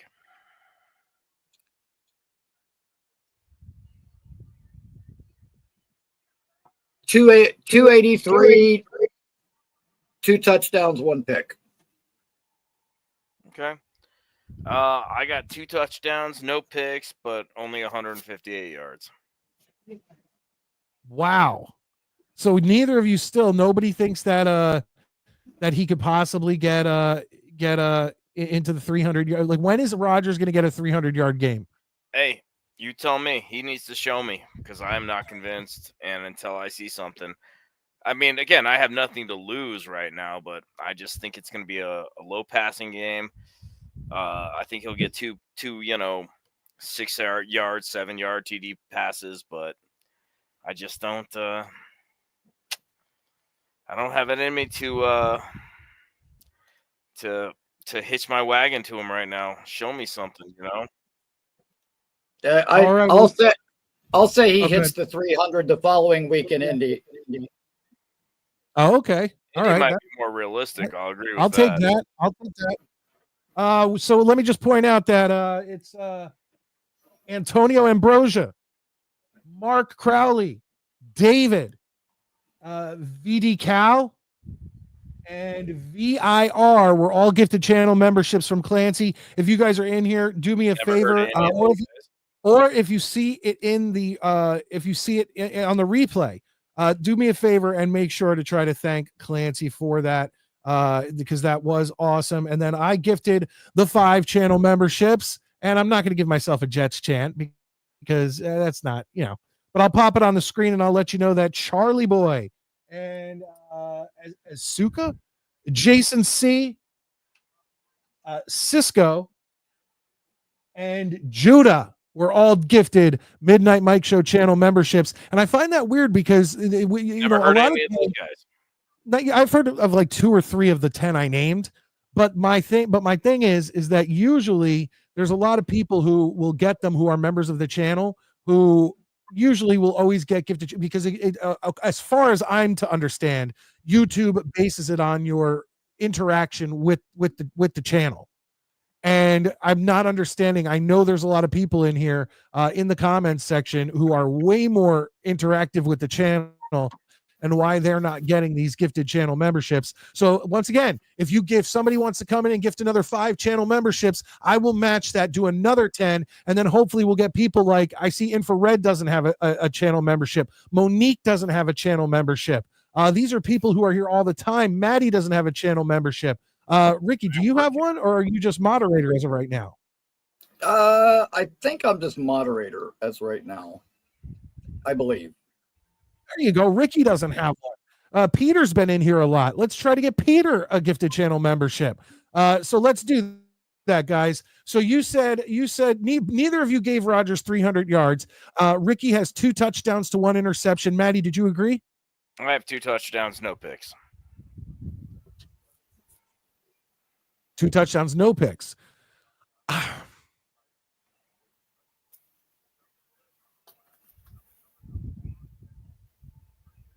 I think he's going to hit. I think he's going to hit really close to that 300 this week. I hope you're right. Fucking problem bullshit. All right. I'm going to say 2 touchdowns, no interceptions, hopefully, and he's going to get somewhere between 290 and 310. It's going to be close. That's my prediction for Aaron Rodgers this week. I think he's going to have a big game. I really do. I like Ricky, like you said earlier. I think last week's game, and once again, this could all blow up in our faces, and the Jets love to do that. But I do think if the season's going to have a turnaround, or at least the hope of a turnaround, it's got to be done now. And a big Rodgers game this week. Hopefully, like you said, in Indy, a big game in Indy. Let's go, Jets. Yeah, I completely agree with that.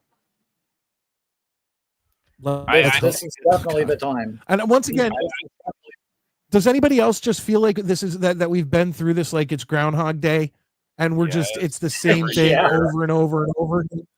Like we're all getting our hopes up. And tomorrow night, I'm going to be coming on here and screaming till my voice is hoarse about how shitty the Jets are on the reaction video. It's just going to happen. We'll see. But I hope not. If you can eke out a win in Arizona, definitely be a good start for hopefully a win in Indy. Mm-hmm. Now, real quick, we're getting up to the 2-hour mark. Before I let you go, Ricky, I know you've got the shirts, but now you've got the banner. Where do you get these things made?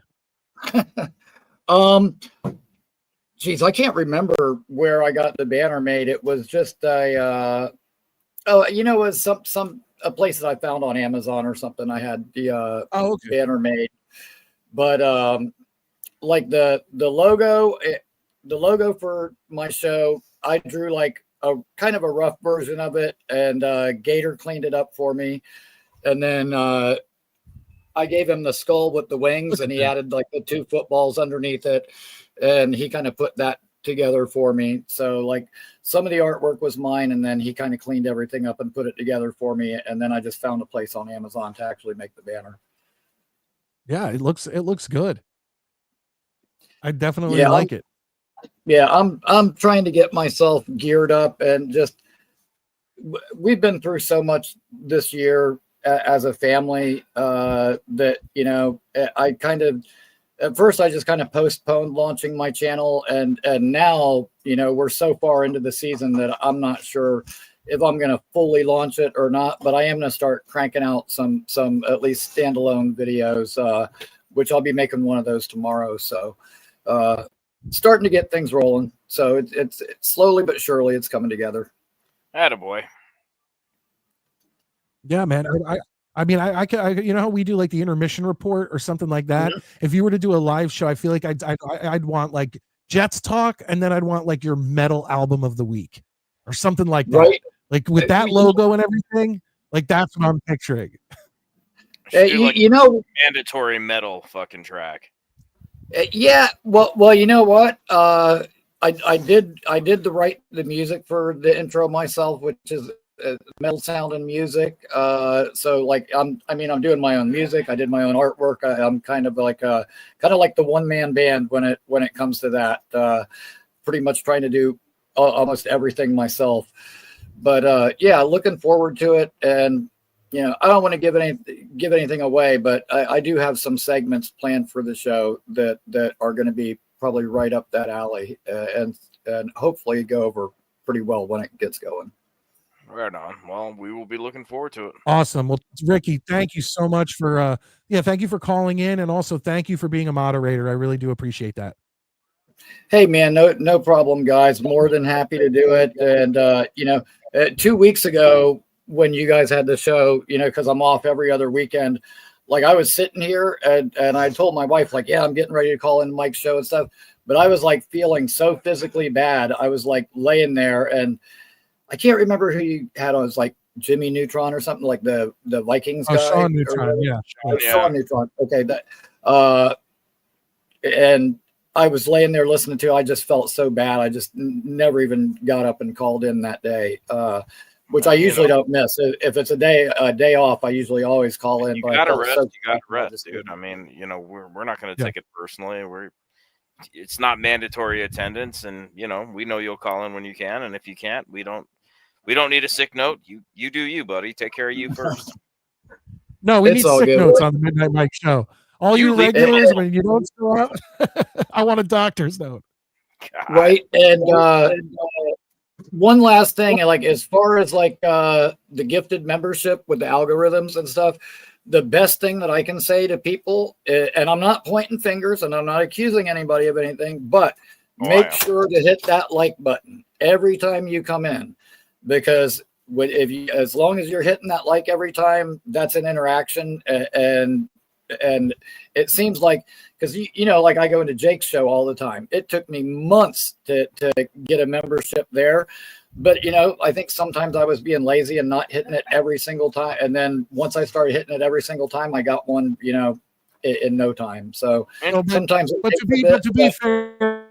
be fair, Ricky, there's a difference between my channel, which is coming up on 2,000 subscribers, and his 40,000 subscribers. It's going to take a lot longer to get subscribers, like a gifted membership on his show.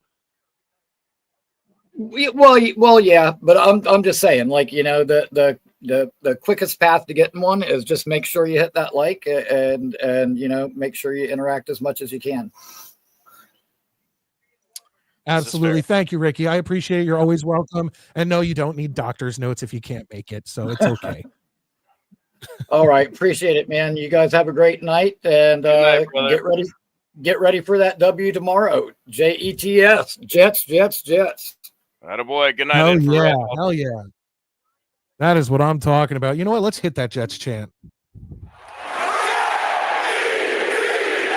Jets. All right.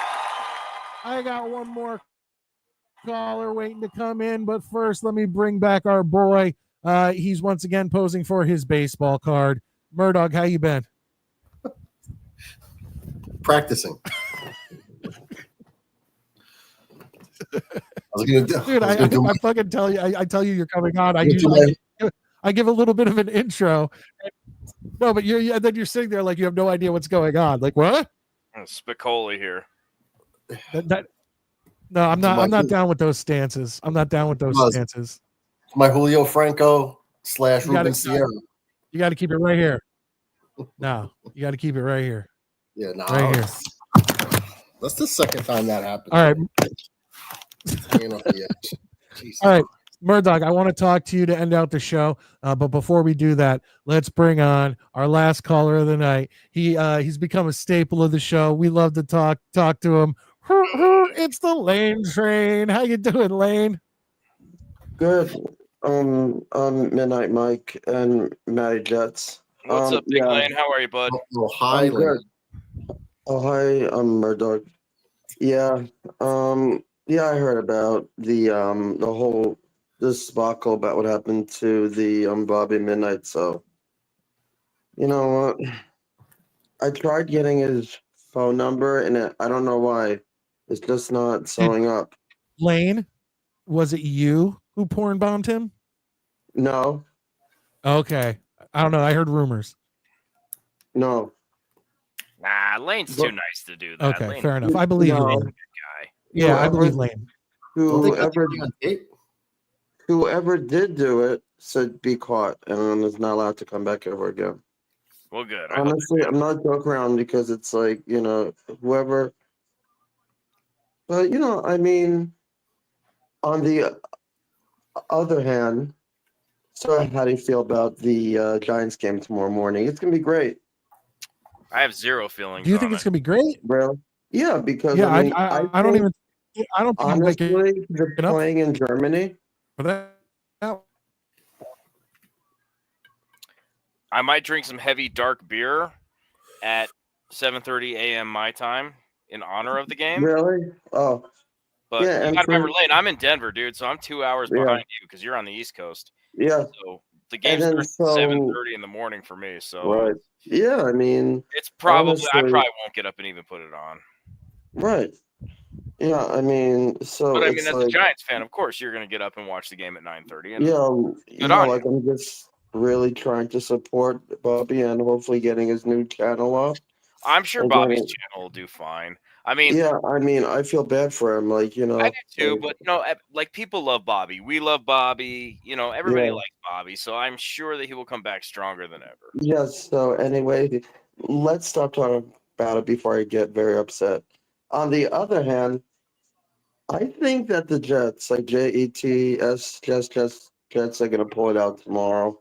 See, I like the 4:25 p.m. start instead of at night because I get too tired.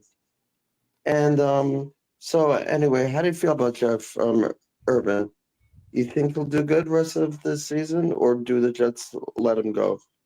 I don't know. I like his records. I like Jeff Urban's records. I like his albums. I'm gonna go game by game. I don't want to Yeah. predict anything. I'm just gonna like with everything else for the Jets this year. I'm gonna go game at a time. I'm listening. I can't. If they can pull out a win against Arizona, I feel like then it might look good What's for in there? Indianapolis, but they could very easily lay an egg. So Yeah.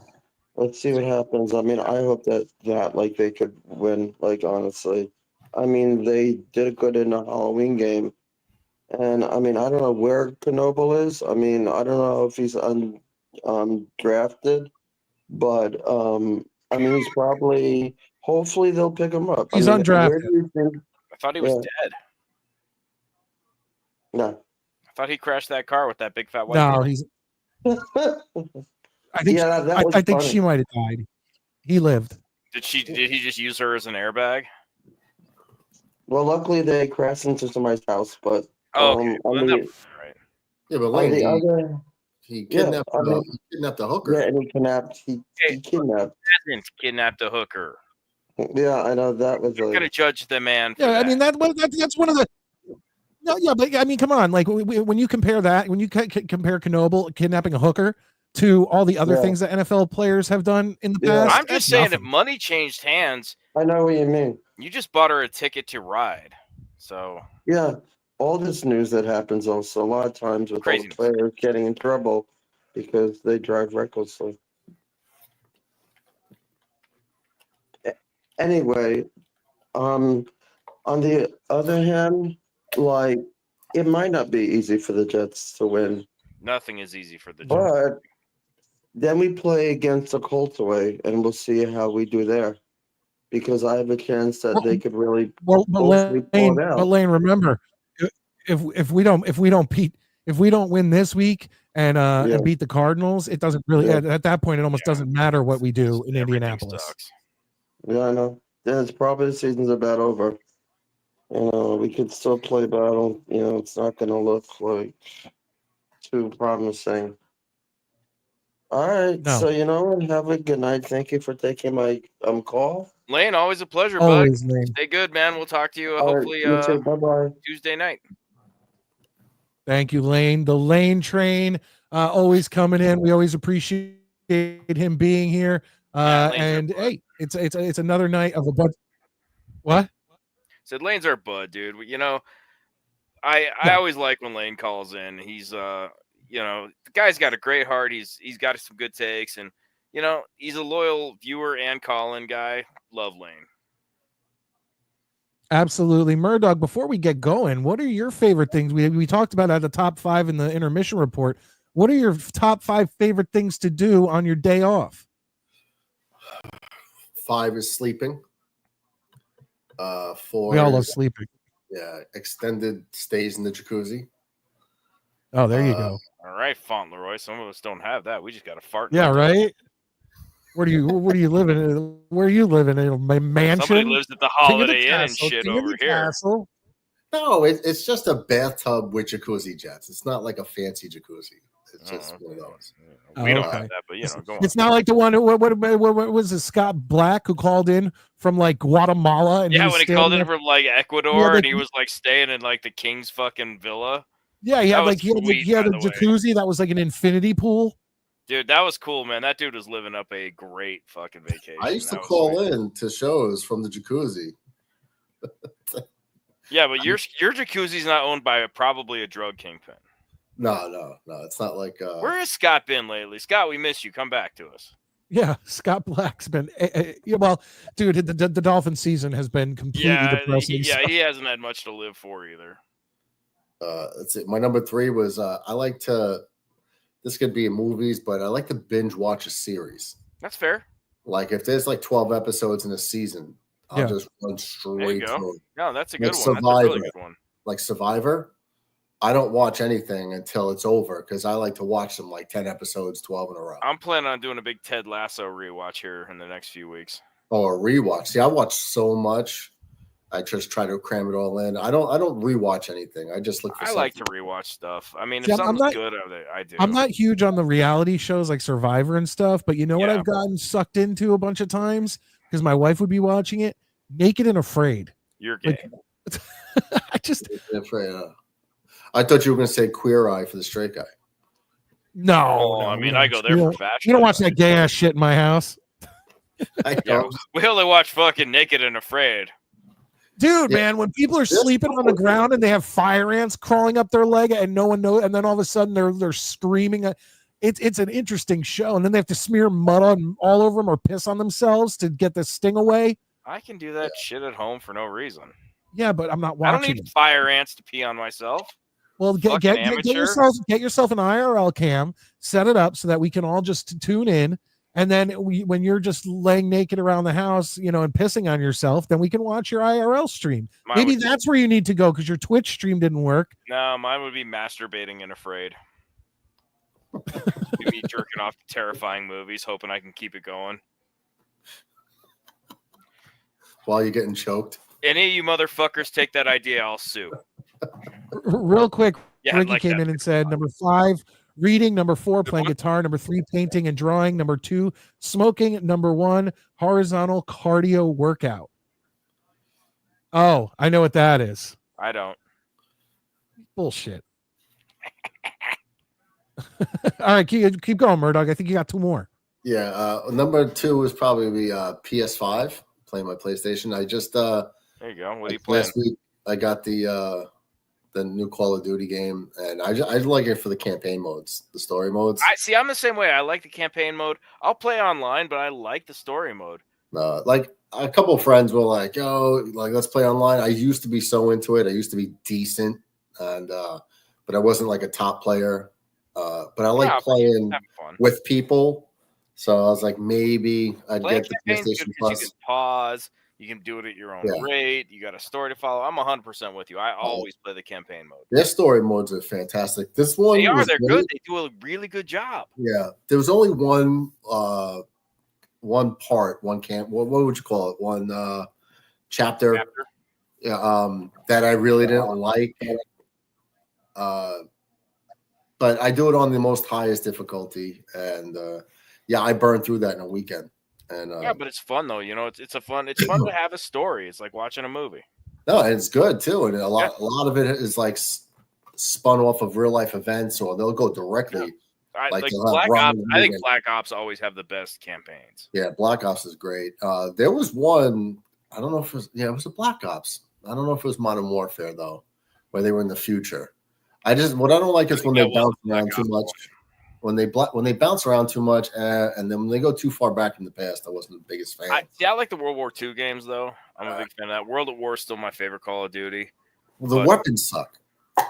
That's why I didn't makes it challenging though. No, I just didn't know the way they look. I don't need a submachine gun sniper rifle. Give me a bolt action. Like I got to go hide and wait for a bomb to go off to take my shot at that German commander.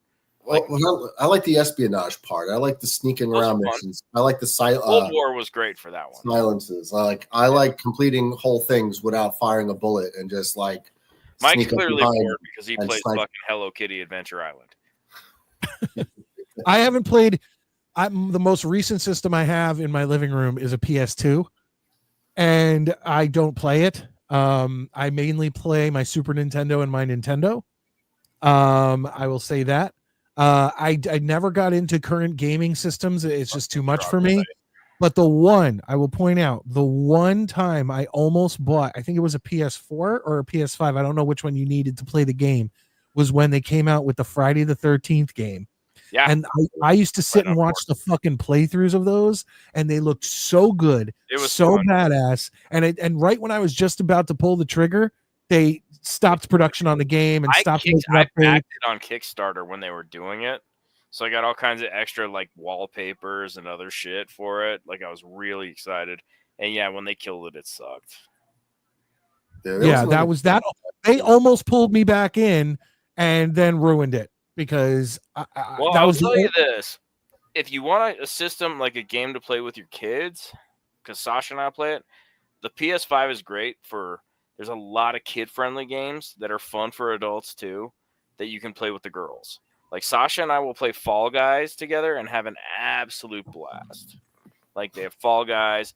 I'm not a Fortnite guy. The kids might like it, but there's a lot of things that you can do with the girls and really have fun and bond with them. So if you decide to move into the fucking 90s with the rest of us and get a PS5, there's definitely a lot of replayability and fun shit you can do with the kids. I think the girls love playing because I also have the Super NES as the mini that they came out with. Yeah. Do you have and then my my buddy took it and I told him all these games I wanted. Yeah, I put all the games on there. Yeah, I have like 900 games on mine. Yeah, he put Genesis games. He put on. Yeah, dude, I'm playing Sonic on a fucking Nintendo. It makes me laugh. Yeah, so they love playing Sonic. They love playing Castlevania with me. Oh, they love playing Legend of Zelda and those games. I have to go in and look. I'm not sure, but there's a Nosferatu game that was out for SNES, and it looks basically it's Castlevania-esque. But I have to see if I have it on there because if I do, I'm going to spend all of my vacation dominating that game. Just dominating. I'm just dick on the fucking table dominating. No bragging. No bragging. I just got a virtual reality headset. What do you think of it? I haven't opened it yet because I was trying to think of what to buy. I saw that there was a boxing game. Creed. You got the new Batman Shadows of Arkham. I don't know what system you got it for. And I think there's a Spider-Man or an Iron Man out. That would be pretty cool. Ooh, Iron Man would be fun to play. My brother-in-law had a VR headset, and I got to put that on. And all I did was do the thing where you could go to anywhere in the world and kind of. So I went. I went to like Broad Street in Philadelphia, and I'm telling you, and I went to Walt Disney World, and you stand there, and it's unbelievable how real it looks. Like that, it feels like you're standing there.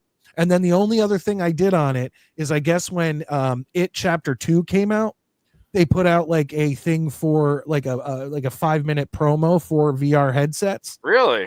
and you start on the street, and then you kind of you can look down in the sewer, and like Pennywise will jump out at you and do all that, and that blew my mind. Like, I couldn't believe it. And yeah, I was just like, I couldn't believe it. And I actually even then considered getting that, but then I started looking up, like, is there a Friday the 13th one I could do, a Halloween one? And there's nothing. So I was like, There was a game similar when you were talking about Friday the 13th. I you know what I also like to do? I like to go on YouTube, and I like to watch game throughs of games. That's how I watched the Friday the 13th. I never played the game in my life, but I would sit and watch people play through the game because it was so interesting. But I enjoy it. You know what I did that? What's that one with Kratos, God of War? Yeah. I did that with a lot of God of Wars, and I never played the game or a Diablo, but I just loved watching people that were good at the game just kind of go through it. And it's like cutscene movies. Yeah. Actually, the best one would be Mortal Kombat, because over the years, Mortal Kombat's fun. It's like a play now. Yeah, no, but if you from the beginning of Mortal Kombat, you see how like the graphics suck, and then once you get to like the third, fourth game, if you just watch them all in a row in the storyline, the graphics get better and better, and now the story's dope. So yeah, the last two were really good. It was like watching a movie. I can't wait to play as Conan in Mortal Kombat, dude. Conan's my boy. Oh, I haven't played Mortal Kombat since. The new pack has like some retro Mortal Kombat guys, but some of the guest stars are Ghostface, Conan, and the T-1000. Ghostface from Wu-Tang Clan? No, Ghostface from Scream. Oh, okay. Ghostface from Wu-Tang would be unbeatable. I didn't even know that was the guy's name. Ghostface. That's okay, Murdog. When he said that he wants to play as Conan, I immediately thought he was talking about Filthy Animals WCW Conan, K-Dog. NWO guy, yeah, Conan. I have no NWO Conan. What you gamos are talking about? Yeah. What? Guy in the wife beater. No idea. Yeah, he's actually like a promoter. I mean, that'd be pretty. Yeah, he works at AAA in Mexico. Yeah. But all right, guys, we're about 20 minutes over here. Yeah, we got to get going. We got to call it a night. Murdog, let everybody know where you are going to be and your stream and all of that. Yeah, if you look down, it's the YouTube stream. I'll be doing the Jet game tomorrow. You know, it'd be cool if Lane Train called in and did the Jet game with me. Lane, you should call into Murdog's stream tomorrow, dude. He should do the game with me. Like, that'd you be know, sweet. I always like to have Yeah, at he least should do the one guy in there. Yeah, Lane would be an awesome I need to see Lane in long form. You know, Yeah, not just a call, Lane would long be a cool form. co-host. Yeah. He'd be fun. That'll be fun to have Lane like break down the game as it happens with me. I don't know what his socials are, but you should reach out during the day. Yeah, I mean, Lane that would. Train. I mean, think about the insight. Like, think about the insight that Lane could provide in breaking down defenses and offenses, and yeah, that'd be awesome. I wouldn't be surprised if Lane broke out a telestrator and John Madden the shit out of the whole game, and then gave us like halftime points of what the adjustments need to happen. I have confidence that he could do that. Oh, absolutely. Well, Murdog, thank you so much. Hopefully we'll see you on Tuesday night. Other than that, I will probably be checking in on your stream and seeing how you and Lane are John Maddening the game. If I can, I'll pop in tomorrow, dude. I can't promise you anything. I got a few things. If anyone's available, want to come hang out, you know, whether it's just hanging out in the chat or calling in, you know, it's always good to have at least one there you go. person. Lane said he'll call in. What's the link? Well, it's down here. Right there, big guy. Lane, you need to search _Jets stream on YouTube, subscribe to the channel, and then tomorrow during the Jets game, just go. He'll be live and he'll have the link right in the comment section. Yeah. Just like on this show where I put the link, he'll have the link. Yeah, do Let's that. see if I could hold on. I might be able to just put it in here. I'm not really good with this. Yeah, throw it in the chat. But Murdog, thank you very much for coming in. I appreciate it. Yeah, boys. See you tomorrow or Tuesday. Yeah, hopefully, brother. Good night. All right, later, boys. Tuesday. All right, Maddie, you got anything? You got anything for anybody on your way out? Nah, pretty much threw I everything. hope, by out the way, there. I hope everybody is hitting that thumbs up on your way out. Help me out here. Let's jump. If you're Let's not jump hitting those the little thumbs up button, I will find you and have you shaved sterilized, and destroyed. So think about that. Other than that, guys, I don't know. I had a great time tonight. I have not watched Arcane yet, Stack. It's on my list, dude. I haven't watched much. My daughter and I have actually been going through and watching Tales from the Crypt. So that's been kind of our evening thing. She's never seen them, and my dad and I used to watch that when I was a kid, so we're having a good time with that. Has she watched any of the Creep shows? No, she hasn't. We're Or getting there. Freddy's Nightmares? Freddy's Nightmares is not worth. Like if I'm gonna go from Tales from the Crypt to anything, it'll either be Tales from the Dark Side or Twilight Zone. Oh, I love Twilight Zone. Twilight Zone's so good, man. Yeah, it's hard for me to get the kids into it because they have a hard time with black and white. Well, Sam is 16, almost 17. It's a little easier for her to appreciate the story. You know what I mean? She can get through it. But Sith, you're right. Creepshow does rule. Yeah, and Sith, I'm glad you're in here, man. Me and Maddie are huge horror heads, like huge horror fans, especially anthology horror. I love anthology horror shows. So that said, though, guys, I'm gonna bounce, but I will probably be bitching and live tweeting during the game tomorrow. And if nothing else, we will see you guys on Tuesday night. But love your eyes, love your thighs, and I'll see you later. All right, there he goes. My co-host Maddie here on the Midnight Mike Show. Like I've said before, folks, we are live every Saturday night at 9 p.m. If you are new, we go a little over 2 hours. Tuesday night after Talking Jets. Like I said, it's not done with Green Bean and Matt and Ryan. You come over to us at 10 p.m. and we do a little over an hour on a Tuesday night. And then, of course, after every Jets game, I have my 5 to 10 minute reaction video that will pop up about a half hour after the game. But it's my true, as soon as the game ends, I come in here and I just start ranting for 5 to 10 minutes. And it is what it is. When the Jets lose, it gets insane. Even when the Jets win as of late, it gets a little crazy. But I appreciate it. All the thumbs up, all the subscribes, all that stuff really helps out the show. Thank you, Clancy, for the gifted memberships. We got 5 from me, 5 from Clancy tonight. That's 10 memberships. Hopefully, maybe if we don't get it right now or we don't get it tonight, hopefully on Tuesday night show, I can make up that next one, get 5 more gifted channel memberships, and I will match that. Just to get more eyes on the product. And we have a lot of fun.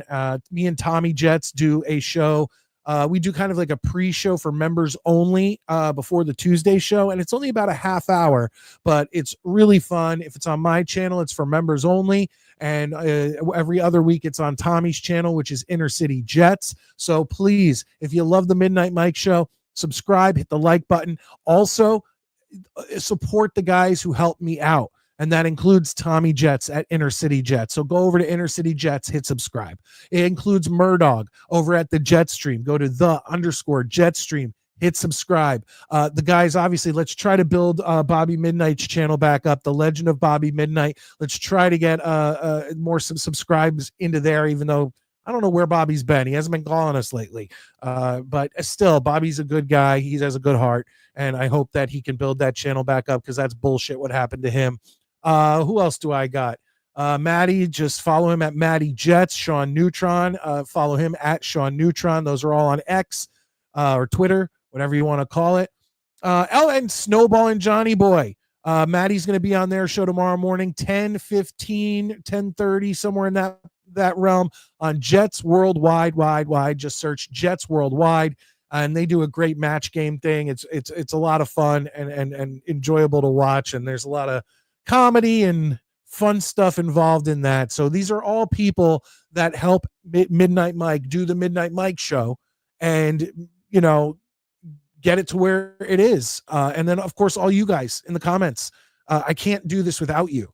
It's so great that this community has built and built and built and steadily built. And once again, I'm humbled and really do appreciate all of you, all my channel moderators, all my channel members, all you guys. Once again, this is the Midnight Mike Show. I am your late night New York Jets host, Midnight Mike, and I can't wait to see you guys next time. And hopefully we get a Jets W. Hopefully we get a Jets W tomorrow, right? I mean, I'm looking forward to this. We need we need to pull some respect out of this season because so far we have been an embarrassment. The only real plus was that Texans game. Let's build on that. If any Jets are watching, guys, we're trying to have faith. We're trying to have fucking faith. Please don't let us down in Arizona tomorrow. Let's get the win, come home, and play the Colts, which has now been flexed to 1 p.m., which I'm all okay with. Yeah, that's it. Have a great night, everybody. I can't wait to see you next time.